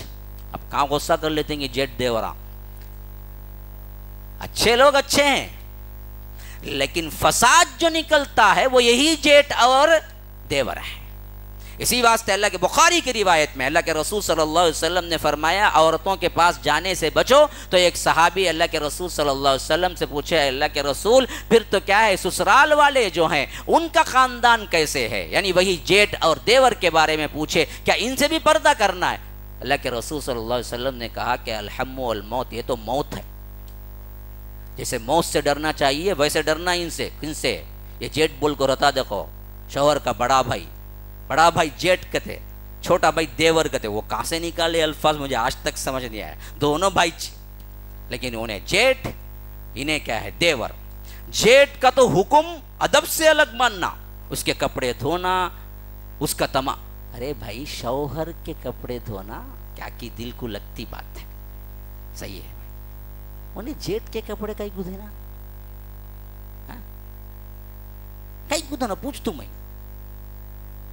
کس حیثیت سے تم ذمہ داری دیتی ہو، یہ کہاں کی شریعت ہے؟ دیکھو اپنے آپ کو، جیٹ کو کھانا سرو کرنا اس کا کام، چھوٹے بھائی کی بیوی کا کام، سرو کرتے کرتے انہیں روم کو بلایا تبھی جانا آرام سے، کہ جیٹ ہی جیٹ، پھر جیٹ پیٹ والے کیسے بنتے بہت جلدی معلوم ہوتا، لیکن رکاوٹ نہیں، ہمارے ذاتی بیڈ روم میں بھابھیوں کا اور سالیوں کا آنا کیا نہیں ہے؟ کہاں سے آ سکتے ہیں؟ میں پوچھتا ہوں کہاں سے آ سکتے ہیں؟ حرام ہے نا؟ پردے سے آیا اور بات نارمل ایک محفل فارم ہوتی ہے گھر کے اندر، سالی بھابھی ہیں، 2-3 بھائی ہیں، اس کی بیویاں ہیں، تو سب بھائی اور سب بھابیاں یعنی بیویاں مل کے ایک جگہ نہیں بیٹھتے، کہاں بیٹھ سکتے ہیں؟ پردہ ہے نا ان سے،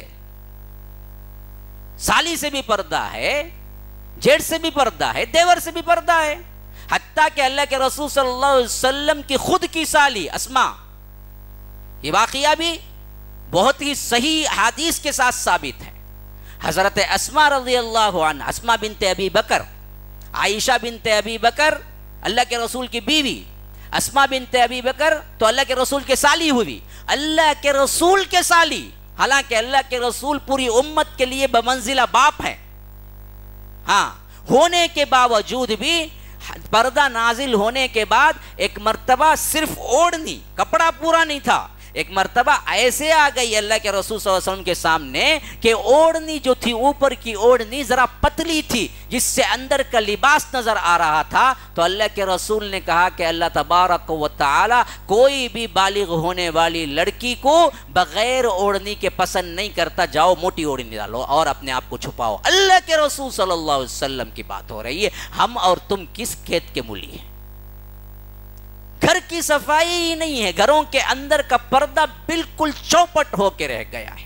اسی واسطے ہم دراصل سورہ نور میں ابتداً معاشرتی اعتبار سے شروع کریں گے تو اللہ سلام سے شروع کرتا ہے، جو آیت میں نے آپ کے سامنے رکھی، فرمایا کہ یا ایھا الذین، اب ذرا دیکھو خالی داخل ہونے میں کتنے حکم ہیں، دیکھو فرمایا یا ایھا الذین آمنو، اے وہ لوگوں جو ایمان، ہم سے خطاب، اگر ایمان ہے تو سنو عمل کرو، سن کے جانے کا نہیں ہے۔ بڑا اچھا تھا بھائی بیان، بہت اچھا کرتے، اچھا مزہ، بعض لوگ آگے بولتے مولوی صاحب آپ اچھا ہنساتے بھی بولتے بھی مولوی صاحب، تو کیا مطلب ہنس لے کو چل جاؤ؟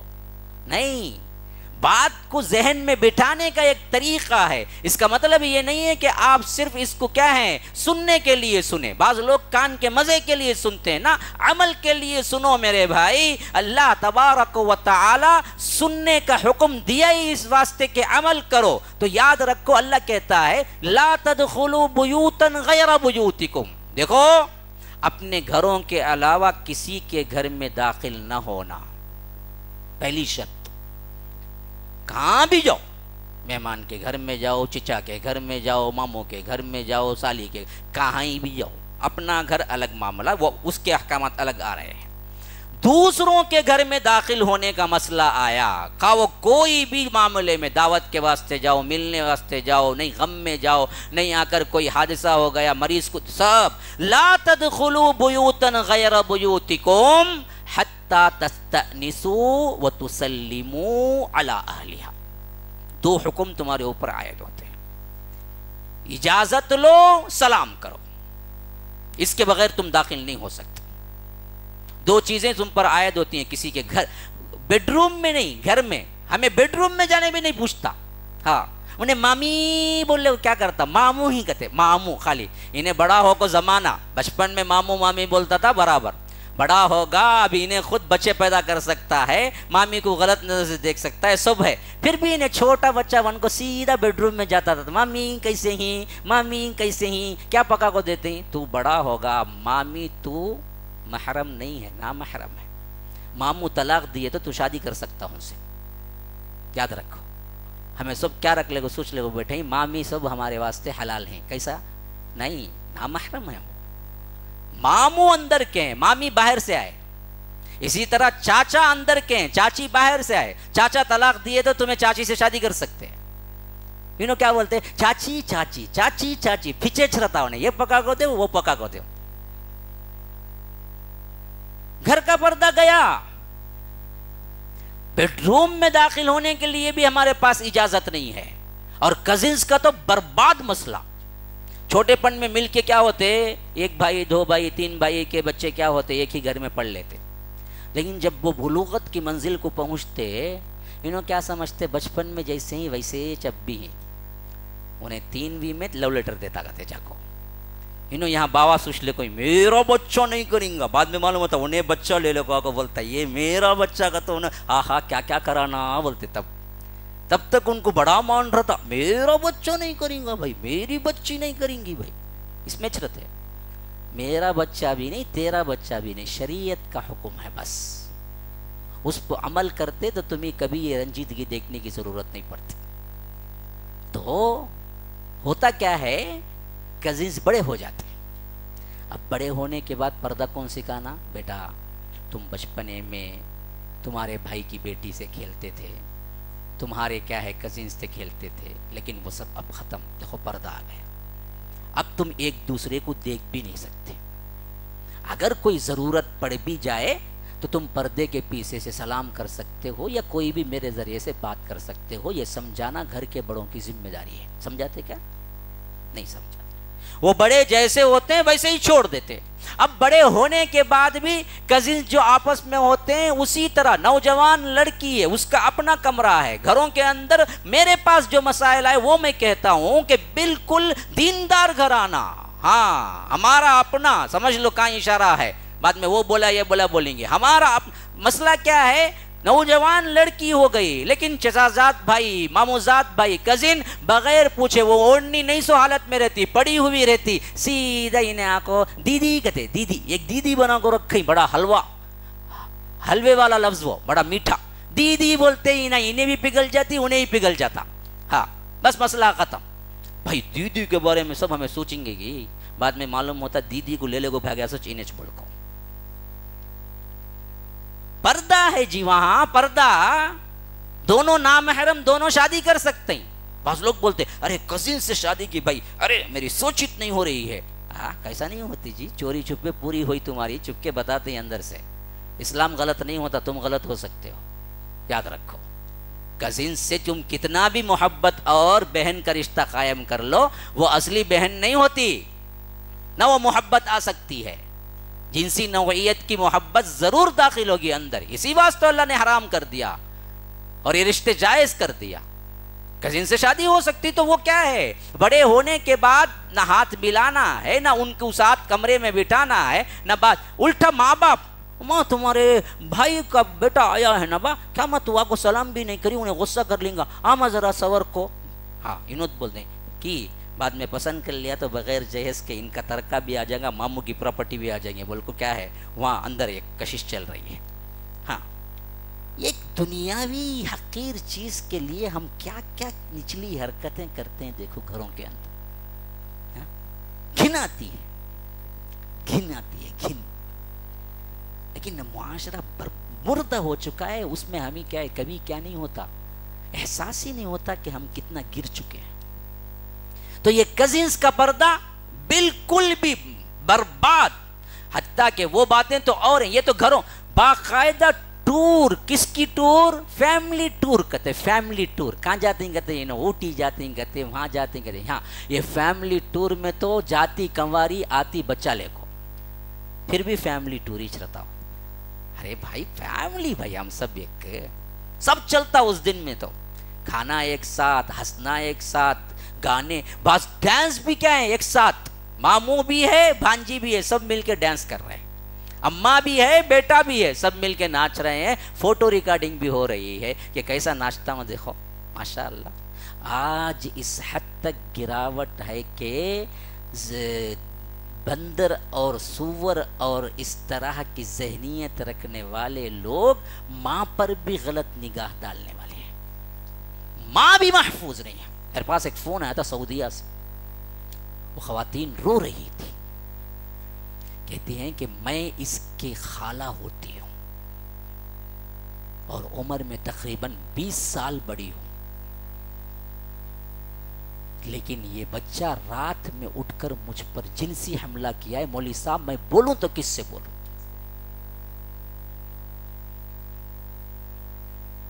پتہ نہیں غلط ویب سائٹ دیکھ کے کب سے اس کے اندر یہ تمام عادتیں آئی ہیں۔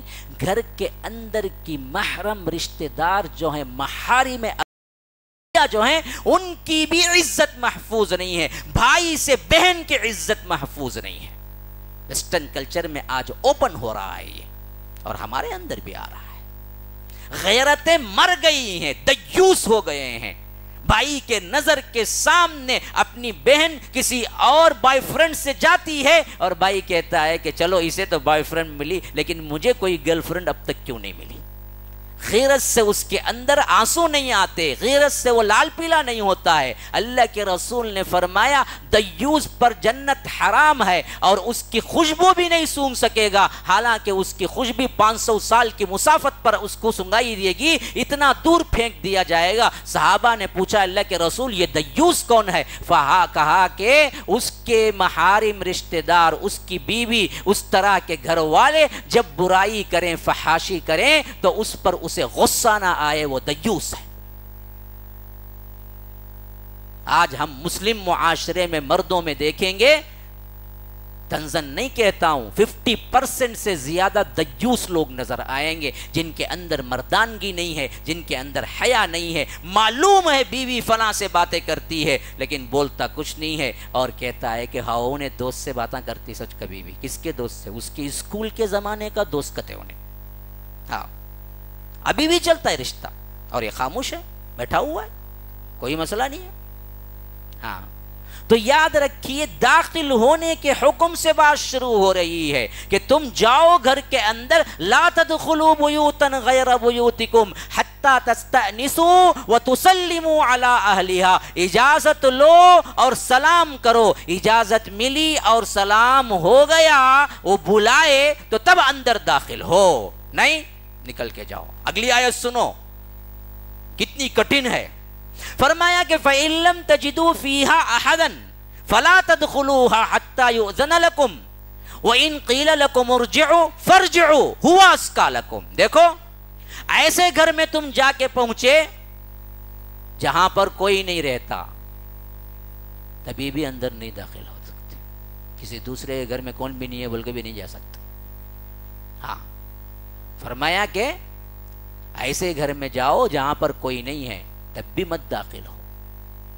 فلا تدخلوها، یہاں تک کہ دروازہ کھٹکھٹا کے جان لو کوئی ہے، حتی یؤذن لکم، یہاں تک کہ تم اس کی اجازت لے لو. اجازت مل گئی جاؤ. اچھا اجازت دینے والے بھی آیا،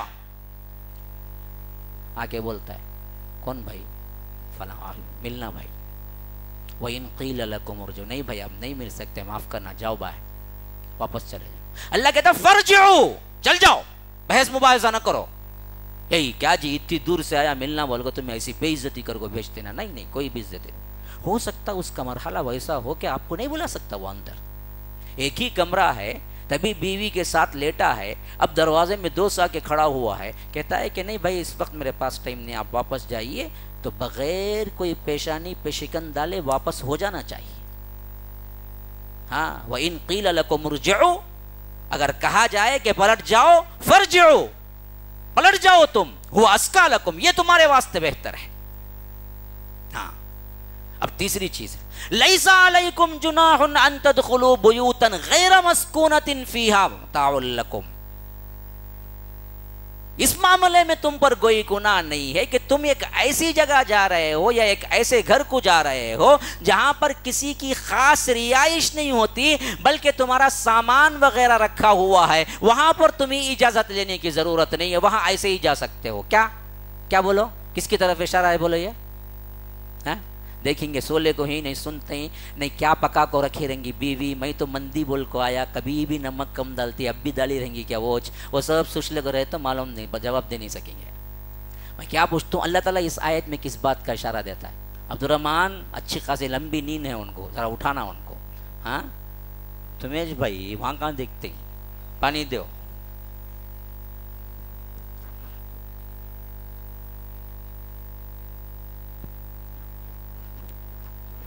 میں اس آیت کو پھر ترجمہ کرتا ہوں، دیکھو غور کرو اللہ کس کی طرف اشارہ دیتا ہے. فرمایا کہ لیس علیکم جناح ان تدخلوا بیوتا غیر مسکونۃ فیہا متاع لکم.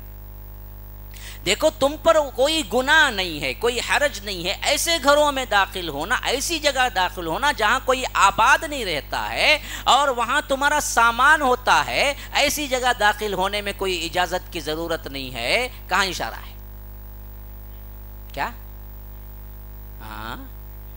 گھر میں نہیں رہتا بولتا غیر مسکونتن، وہاں کوئی نہیں رہتا. ہاں واہ واہ واہ ماشاء اللہ. کون جی وہ تاش پیدا نا جی، ان کو بلا کو. اب یہاں سکون بھی مکان کو واسطے آتے لوگ. مسجد کی بات نہیں ہو رہی بھائی، گھروں کی بات ہو رہی ہے، تو گھروں سے سوچو. ہاں جاؤ بیٹھ جاؤ. روزانہ وہاں رہتے کی تمہیں اسٹور روم میں. مجھے نہیں معلوم تھا، میں سمجھا تمہیں روم میں رہتے بول کو. اسٹور روم میں رہتے گا تو وہاں بیٹھ جاؤ، دروازہ بند کر لے، کچھ کوئی مسئلہ نہیں. ہاں آئے نا جی، دیو ان کو دیو جی انعام لاج، مسافر خانہ، اس کے بارے میں کہتا ہے اللہ. ایسی جگہ جاؤ. اب تمہیں سوچ لے سمجھو نہیں بھائی میں اجازت لے کو جاؤں گا، انہیں آؤں گا، انہیں نہیں چھڑوں گا وہاں کاؤنٹر پہ. تمہیں کتنا وقت کھڑیں گے باہر؟ وہ تمہارا اپنا ہے. لاج ایک دن کے واسطے لے لیے ہوگا. اب تمہیں کب چاہے جائیں گے، تمہارا سامان ہے اٹھائیں گے، نہیں رکھیں گے، نہیں سوئیں گے، نہیں باہر نکلیں گے. ایسی جتنی بھی چیزیں ہیں، مثلا کوئی تمہارے واسطے ایک گھر دیا بھائی 2 دن استعمال کر لے، دیکھو کیلی چاپ میں، انہیں فون کرو بھائی میں تمہارے گھر کے باہر کھڑا ہوں، کیلی بھی میرے ہاتھ میں نہیں لیکن اجازت لے. بولا اللہ تعالیٰ ذرا بولو جاؤں کیا اندر؟ پوچھے تو کیا بولیں گا؟ ارے بیوقوف میں پورا دیکھ کے آیا نا با تجھے، اب کیا با پوچھ لے گا، میں پریشانی میں ہوں. تو اللہ تعالیٰ اس واسطے اس کا استثناء کر دیا. لیس علیکم جناح ان تدخلوا بیوتا غیر مسکونۃ فیہا متاع لکم. ایسے گھروں میں داخل ہونے کی کوئی تمہارے واسطے اجازت کی ضرورت نہیں ہے جہاں پر لوگ مستقلاً نہیں رہتے. 2 دن انہیں رہا تو 2 دن انہیں رہتا، 2 دن انہیں رہا تو کوئی 2 دن اور رہتا. تو ایسے جگہوں میں تمہارے واسطے جانے کے لیے آسانی ہے. لیکن گھروں کو جانا دوسروں کے تو ضرور بھی ضرور اجازت لینا اور سلام کرنا. یہ احکامات اب اللہ کی قسم دل پہ ہاتھ رکھ کے بولو معلوم تھا؟ کتوں کو معلوم تھے؟ یہ ابتدا ہے گھر کی. ہمارے مسلم گھرانے میں ہر بچے کو معلوم ہونا چاہیے کہ یہ حکم ہے، اس حکم کے تحت چلنا ہے ہم کو. ہر بچہ جو بڑا ہوتا ہے ماں باپ اس کو سکھانا ہے کہ بیٹا ہمارے گھر کے علاوہ ہمارے گھر میں بھی سلام کر کے آنا، لیکن ہمارے گھر کے علاوہ ہر گھر میں اجازت اور سلام لے کے جانا. اگر وہ اجازت نہیں دیتے اور کہتے کہ چلے جاؤ، بیٹا ان گھر والوں پہ غصہ نہیں کرنا، خاموشی کے ساتھ آ جانا. شاید ان کو کوئی مسئلہ ہے. ہمیں کتنا غصہ کرتے دیکھو، بلے بغیر کوئی اطلاع کے بتائے کہ آ کے دھڑ دھڑ مارتے. وہ پکا دوست ہے آپ کا، بہت جگری دوست ہے آپ کا، لیکن وہ اب ایسی پوزیشن میں ہے تم کو اندر نہیں بلا سکتا. اور وہ کہے کہ نہیں بھائی اب نہیں بلا سکتا، میں جا کے آؤں گا. کیا نہیں گا تیرے جنازوں کو بھی نہیں آؤں گا. رے تو کیا رے میرے ساتھ سلوک کیا سو، کتنا غصہ کریں گے. حالانکہ شریعت سکھاتی ہے کہ نہیں، غصے کا کوئی سوال ہی نہیں پیدا ہوتا. اگر وہ کہیں کہ تم واپس جاؤ، خاموشی کے ساتھ واپس جاؤ، ان کو کچھ مسئلہ ہے اس وقت، وہ نہیں جمانا چاہتے ہیں تو نہ جمائیں، کہ ان کا گھر ہے، زبردستی تو داخل نہیں ہو سکتی. اور اسی طرح کا معاملہ کبھی کبھی دعوتوں میں بھی ہو جاتا. انہیں ایک کو دیکھو رہتا، ساتھ میں بیٹھتے لگا کہاں جی جاتے ہیں دعوت، چلو ہو جی جائیں گے، ہو جی میرا دوست کیا بھی نہیں بولیں گا، سیدھا بلا لے کے چلے گئے. انہیں ایک کا کھانا رکھا تھا، پلٹ کو دیکھا تو اب 5-6. انہیں اوپر نیچے باہر جاؤ بھی بول نہیں سکتا، اندر آؤ بھی بول نہیں سکتا. پریشانی پوری اسے. حالانکہ وہ دعوت جو دیا وہ ایک کو دیا. اگر ذات میں ایک بھی زائد ہو، اس سے پوچھنا بھائی ایک زائد آ رہا ہے، اوکے کیا؟ اب وہ اوکے بولے تو صحیح ہے. ہاں ایک شخص آیا، اللہ کے رسول صلی اللہ علیہ وسلم کو دعوت دیا. کہا کہ اللہ کے رسول صلی اللہ علیہ وسلم نے میری بیوی بھی، یعنی عائشہ ساتھ میں بیٹھی ہوئی تھی رضی اللہ عنہ، کہا کہ ان کو بھی، کہا کہ نہیں اللہ کے رسول آپ کو بھی، کہا کہ نہیں آتا. یہ بول سکتے ہیں تمہیں. ہاں پھر دوسری مرتبہ تیاری کر کے بلایا، کہا کہ صرف مجھے یا میری بیوی کو بھی، کہا کہ صرف آپ کو. اللہ کے رسول نے کہا کہ نہیں آتا. پھر تیسری مرتبہ سالن بنا کے پھر بولا کہ اللہ کے رسول اب آپ کو دعوت ہے، کہا کہ میری بیوی کو بھی، کہا کہ ہاں آپ کی بیوی کو بھی، کہا کہ چلو آتا ہوں. اسی طرح دوسرا اس کا بالکل برعکس واقعہ بھی ہے.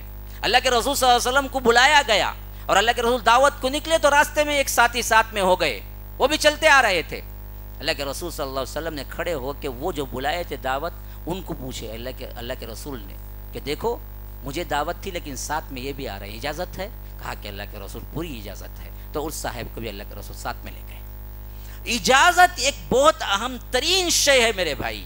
اس سے تمدن بہت اونچا ہوتا ہے، اخلاق بہت بلند ہوتے ہیں. یہی چیز ویسٹرن کلچر میں انگریزوں نے اپنائی، جس کو آج ہم بھی کیا ہے حیرت سے دیکھتے ہیں. حالانکہ اصل میں عطا ہوئی یہ ہماری تھی، ہم نہیں لیتے اجازت. ہمارے پاس اجازت اور ساری کہنے کا کوئی موقع ہی نہیں ہے، بلکہ الٹا سمجھتے کہ یہ ہمارے واسطے بہت حقیر چیز ہے، حالانکہ معافی اور اجازت آپ کو بلند کرتا ہے۔ ہاں، چھوٹی چھوٹی باتوں میں آپ کو کیا ہے، اجازت لینی چاہیے۔ اچانک کوئی ان کا قلم پسند آیا، اٹھانے سے پہلے آپ کا قلم بڑا اچھا، 1 منٹ دیکھ لوں۔ اب ایسے وقت میں اخلاق بھی آ جاتا، رحم بھی آ جاتا، وہ کہتا کہ ہاں جی دیکھو۔ اچانک کوئی موبائل دیکھا آپ نے کہ موبائل بڑا اچھا لگ رہا ہے، نیو ماڈل ہے کیا، ذرا دیکھ لوں۔ بغیر پوچھے اٹھا کو پاسورڈ کیا بولے، جی میرا موبائل رکھو جی، بولتا نہیں بولتا، بیکار کی مخمس ہے، بیکار۔ اجازت، ہر چیز میں اجازت، دیکھو یہ کرنے جا رہا، اور اپنی طرف کے کتنے ہی صاف رہنے دو، بات بات میں معافی، معاف کرنا بھائی، تھوڑی دیر ہو گیا، معاف کرنا بھائی، ایسا نہیں کرنا چاہیے تھا۔ ہاں تمہاری غلطی نہیں ہے، لیکن یہ معاشرے کا یہ اخلاق ہے جس سے تمہاری تواضع ہوتی ہے، تم بلند ہوتے ہو۔ یہ چیز آج انگریزوں میں ہے۔ میں نے سنا کہ ایک مرتبہ مریض بن کے انڈین ایک آدمی لکھتے ہیں اپنا واقعہ کہ وہ گئے تھے انجیکشن ڈالنے کے لیے، تو ڈاکٹر صرف انجیکشن ڈالنے کے دوران 20 مرتبہ سوری بولا، سوری تھوڑا درد دکھے گا، سوری کوئی نہیں سنبھال لو، سوری میں اب نکال دیتا ہوں۔ ایک انجیکشن ڈالنے سے ایک ہمارا ڈاکٹر رہا تو لیا کو چباتا دیکھو نے رے خاموش بیٹھ رہے، سب کچھ ڈال لے گو ہوں تو کیا رے چکھتا سکتا۔ اب وہاں چونے مریض ڈھیلا، کون سے ڈاکٹر کا نے آیا کہ نہیں کہ چنگیز خان کا نے آیا کہ انہیں میرا پپڑ کیا کرتا کہ آپریشن کر کو، مارتا کہ جلاتا کہ کرو۔ ایک کیفیت، ایک معاشرہ، ایک ہمدردی، ایک اخلاق چلے گئی۔ تو پہلی چیز ہے اجازت، پھر اس کے بعد اندر داخل ہو۔ اب اندر داخل ہونے کے بعد کے بھی پردے دیکھو، فرمایا کہ من قبل صلاة الفجر وحین تضعون ثیابکم من الظہیرۃ ومن بعد صلاة العشاء 3 عورات لکم۔ دیکھو گھر کے اندر بھی تم کمروں سے کمرے جانے میں یہ احتیاط برتو۔ اگر ماں باپ کا کمرہ ہے تو ان ماں باپ کے کمرے میں تم بیٹے ہو، تم اولاد ہو، پھر بھی ایک پرائیویسی ہے، ایک پردہ ہے۔ وہ پردہ کیا ہے؟ خاص طور پر فجر کی نماز سے پہلے اور عشاء کی نماز کے بعد اور ظہر کی نماز کے بعد جب یہ لوگ قیل اللہ کرتے ہیں، آرام کرنے کی نیت سے جاتے ہیں، تو بیٹوں کو، اولاد کو اللہ حکم دیا کہ ایسے وقت میں ماں باپ کے کمرے میں جانا ہے تبھی دروازہ کھٹکھٹا کے اجازت لے کے جانا۔ ہاں میاں بیوی ہے نا جی، کبھی بھی کیسے بھی ہوں گے، اچانک اولاد آ گئی، خاص کر وہ اولاد جو ابھی نوجوانی کی منزل میں قدم رکھتی ہے، تو اس پر بہت برا اثر پڑے گا اور تم خود ہی بن جاؤ گے فحش پھیلانے والے۔ اس لیے فرمایا کہ نہیں، 3 اوقات میں تمہیں کیا ہے، رکنا ہے۔ 3 اوقات کون ہے؟ من قبل صلاة الفجر، صلاة فجر سے پہلے، ومن بعد صلاة العشاء، اور صلاة عشاء کے بعد، اور من الظہیرہ، ظہر کے بعد، کیونکہ عموماً عرب کا ماحول کیا تھا، ظہر کے بعد سونے کا تھا۔ آج ہمارے پاس نہیں ہے، اس واسطے بربادیں ہیں۔ صبح سویرے اٹھنا، کام کرنا، دوپہر کا کھانا کھا کے کم از کم 2-3 منٹ 5 منٹ کے لیے تو کمر سیدھی کرنے کے لیے پڑھنا۔ آج سائنس کہتی ہے کہ جو اس معمول پہ رہا اس کو جلد بڑھاپا نہیں آئے گا اور اس کی صحت بہت اچھی ہوگی۔ ہمیں اٹھتے دوپہر کو کہاں کا خیل اللہ کریں گے، ہاں بیت الخلا کچھ جائیں گے، خیل اللہ کا کوئی مسئلہ نہیں ہے۔ ہم نے برباد کر دیا اپنے سسٹم کو۔ اگر خیل اللہ کرتے نا، یاد رکھو، اگر روٹین آپ شروع کریں گے نا خیل اللہ کرنا، آپ کو 4-3 بجے اٹھنا بہت آسان ہو جائے گا، کیونکہ 4-3 کے بعد اٹھ کر 5-6 تک جو جگتے ہیں نا، وہ اصل میں وہ ٹائم آپ خیل اللہ میں نیند میں نکال لیں تو یہ ٹائم آپ کے لیے آسان ہوتا چلا جائے گا۔ ظہر کی نماز کے بعد سو جاؤ کھا کے، عصر تک کا وقفہ ہے خیل اللہ کا، تو وہ 2-3 گھنٹے جہاں ملتے ہیں نا جی، وہ 2-3 گھنٹے پورے کر لو، بالکل سیٹ ہو جاؤ۔ تو آئیے گھر کے اندر، پتہ نہیں کتنا وقت ہوا ہے، ہاں ہو گیا ہے 1.5 گھنٹہ تو ہو ہی گیا ہے، اس واسطے ہی سمجھ رہا ہوں، اٹھتا ہے بیٹھتا ہے ادھر جاتا ہوں، میں دیکھا کیا نہ کیا اشارے شروع ہو چکے ہیں، اب دراصل کیا منزل پہ ختم ہونا ہی ہے۔ تو یاد رکھیے، بہت بہت مضمون تھا ذہن میں، تو اور بھی کیا ہے، بہت وقت چاہیے۔ میں نے ابتداء خاکہ آپ کو دیا ہے، مسلمانوں اس کو مضبوطی سے پکڑو۔ گھروں کے اندر حیا لاؤ، حیا حیا، محارم رشتہ داروں میں بھی حیا ہونا چاہیے، حیا، آنکھیں پھاڑ کے نہیں دیکھنا ہے، جو محارمین ہیں ان سے بھی حیا ہونا ہے۔ سب سے زیادہ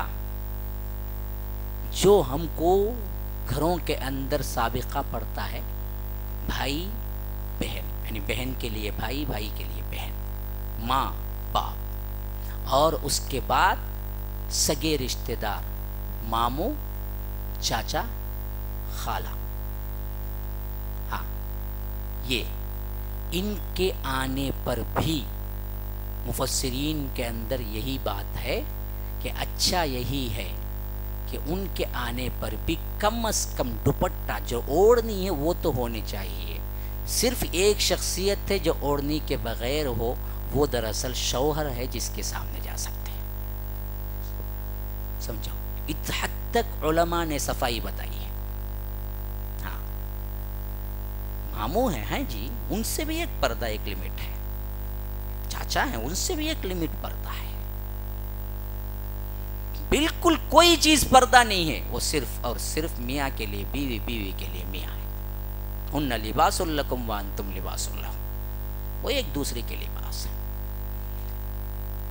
بس اس حد تک پردہ اختیار کرو، ایک دوسروں کا ادب و احترام کرو گھروں کے اندر، اللہ تبارک و تعالی کے احکامات کو نافذ کرو، ٹی وی کیبل نکال کے پھینکو، جیتے جی تمہارے گھر میں کیبل ٹی وی نہیں آنی چاہیے، ٹی وی آنی چاہیے، کیونکہ آج ٹی وی اس واسطے میں آنی چاہیے کہہ رہا ہوں کہ اس کے ذریعے سے دین حاصل کر سکتے ہیں۔ عموماً ٹی وی ہیں، اب اینڈرائڈ ٹی وی ہیں، اسمارٹ ٹی وی ہیں، جن میں یوٹیوب کے ذریعے آپ بہت سی چیزیں حاصل کر سکتے ہیں دین کی اور دنیا کی جو اچھی ہیں، لیکن کیبل جہاں لگا وہاں فحاشی کے علاوہ کچھ نہیں ہے تمہارے پاس، کیبل کی کیا ضرورت ہے؟ اور اس کیبل کو لگا کہ تم ماہانہ یا 3 ماہ کو 200 یا 300 یا 400 پے کرتے ہو، اللہ کی قسم کل قیامت کے دن اللہ پوچھے کہ فحاشی اور یعنی کے لیے تو نے یہ خرچ کیا، یہ حرام خرچ کیا، اس کا جواب دے تو کیا جواب دو گے تم؟ ہاں؟ فحاشی خریدنے کے لیے تم کیا ہے 200-150 روپے ماہانہ دیتے ہو؟ گھروں کے کیبل کٹ کرو، بغیر ٹی وی کے جینا سیکھو، گھروں کے انٹرنیٹ پہ نظر رکھو، بچے وہاں پر پہنچ گئے ہیں جہاں پر سب انٹرنیٹ استعمال کرتے ہیں اور جوان ہیں، تو ان کے انٹرنیٹ پہ کوڈ لگاؤ، انہیں وقت ضرورت دیا کرو جب وہ واقعتاً اسکول کا اور کوئی پروجیکٹ کا کام کرتے ہوں، اس کے علاوہ نہیں۔ ماں باپ ہمیشہ موبائل چیک کرتے رہیں، خاص طور پر نوجوان لڑکوں کا موبائل یوٹیوب چیک کریں، یوٹیوب میں ہسٹری وہی سامنے آتی ہے جو وہ سب سے زیادہ دیکھتا ہے، اسی سے آپ اندازہ کر سکتے ہیں کہ انہیں کیا دیکھا ہے، زیادہ تر ڈانس گانے یہی کھولتے ہی سامنے آ رہے ہیں، تو مطلب یہ ہے کہ یہ چھپا رستم ہے، باہر تو بڑے اللہ والا بنتا ہے، داڑھی والا، نماز نماز، لیکن اندر تو صرف مووی کے علاوہ کچھ نہیں دیکھتا، معلوم ہو جاتا پورا کا پورا۔ یاد رکھو، ہسٹری چیک کرو، گوگل کی ہسٹری چیک کرو، لے کے گوگل ہسٹری چیک کرو، جس دن آپ نے فون دیا ہے اس دن سے لے کر آج تک کی گوگل ہسٹری ہے، انہیں آج کا اللہ والا نوجوان ہے، انہیں میں بولتا ہوں دیکھو، آج کا انہیں ولی اللہ ہے، ولی اللہ، اس سے مصافحہ کر کو سلام کرنا سعادت ہے، اگر اس کی پہلے دن کی ہسٹری سے لے کر اس وقت تک کی ہسٹری باقاعدہ موجود ہو، لیکن کوئی ایک نہیں ملے گا، سب اپنی ہسٹری کیا کرتے ہیں، ڈیلیٹ کرتے ہیں، کوئی 1 مہینے میں کرتا ہے، کوئی 1 دن میں کرتا ہے، کوئی 1 گھنٹے میں کرتا ہے، فوراً کرتا ہے، دیکھتا کرتا کہ معلوم نہیں ہونا کس کو بھی بولو۔ اگر تمہارے بچوں کی ہسٹری مس ہے، ڈیلیٹ ہے، سمجھ لینا کوئی بھی غلیظ اور کوئی بھی کیا ہے وہ ویب سائٹ جہاں پر نہیں جانا چاہیے، اس کا دورہ ہوتا رہا ہے، اس کا سمجھ لینا چاہیے، بندوں کا بچوں کا بگاڑ وہیں سے ہو رہا ہے۔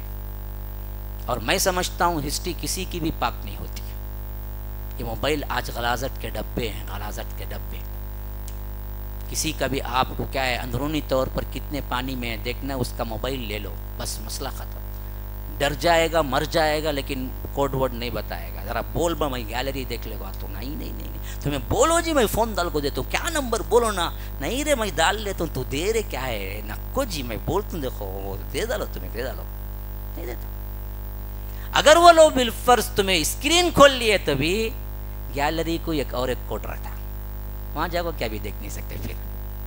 پھر پوچھنا اس کا نیچے گیلری کوڈ کیا ہے، انہیں ڈیلیٹ کر دیں گا، گیلری کوڈ نہیں دیں گا.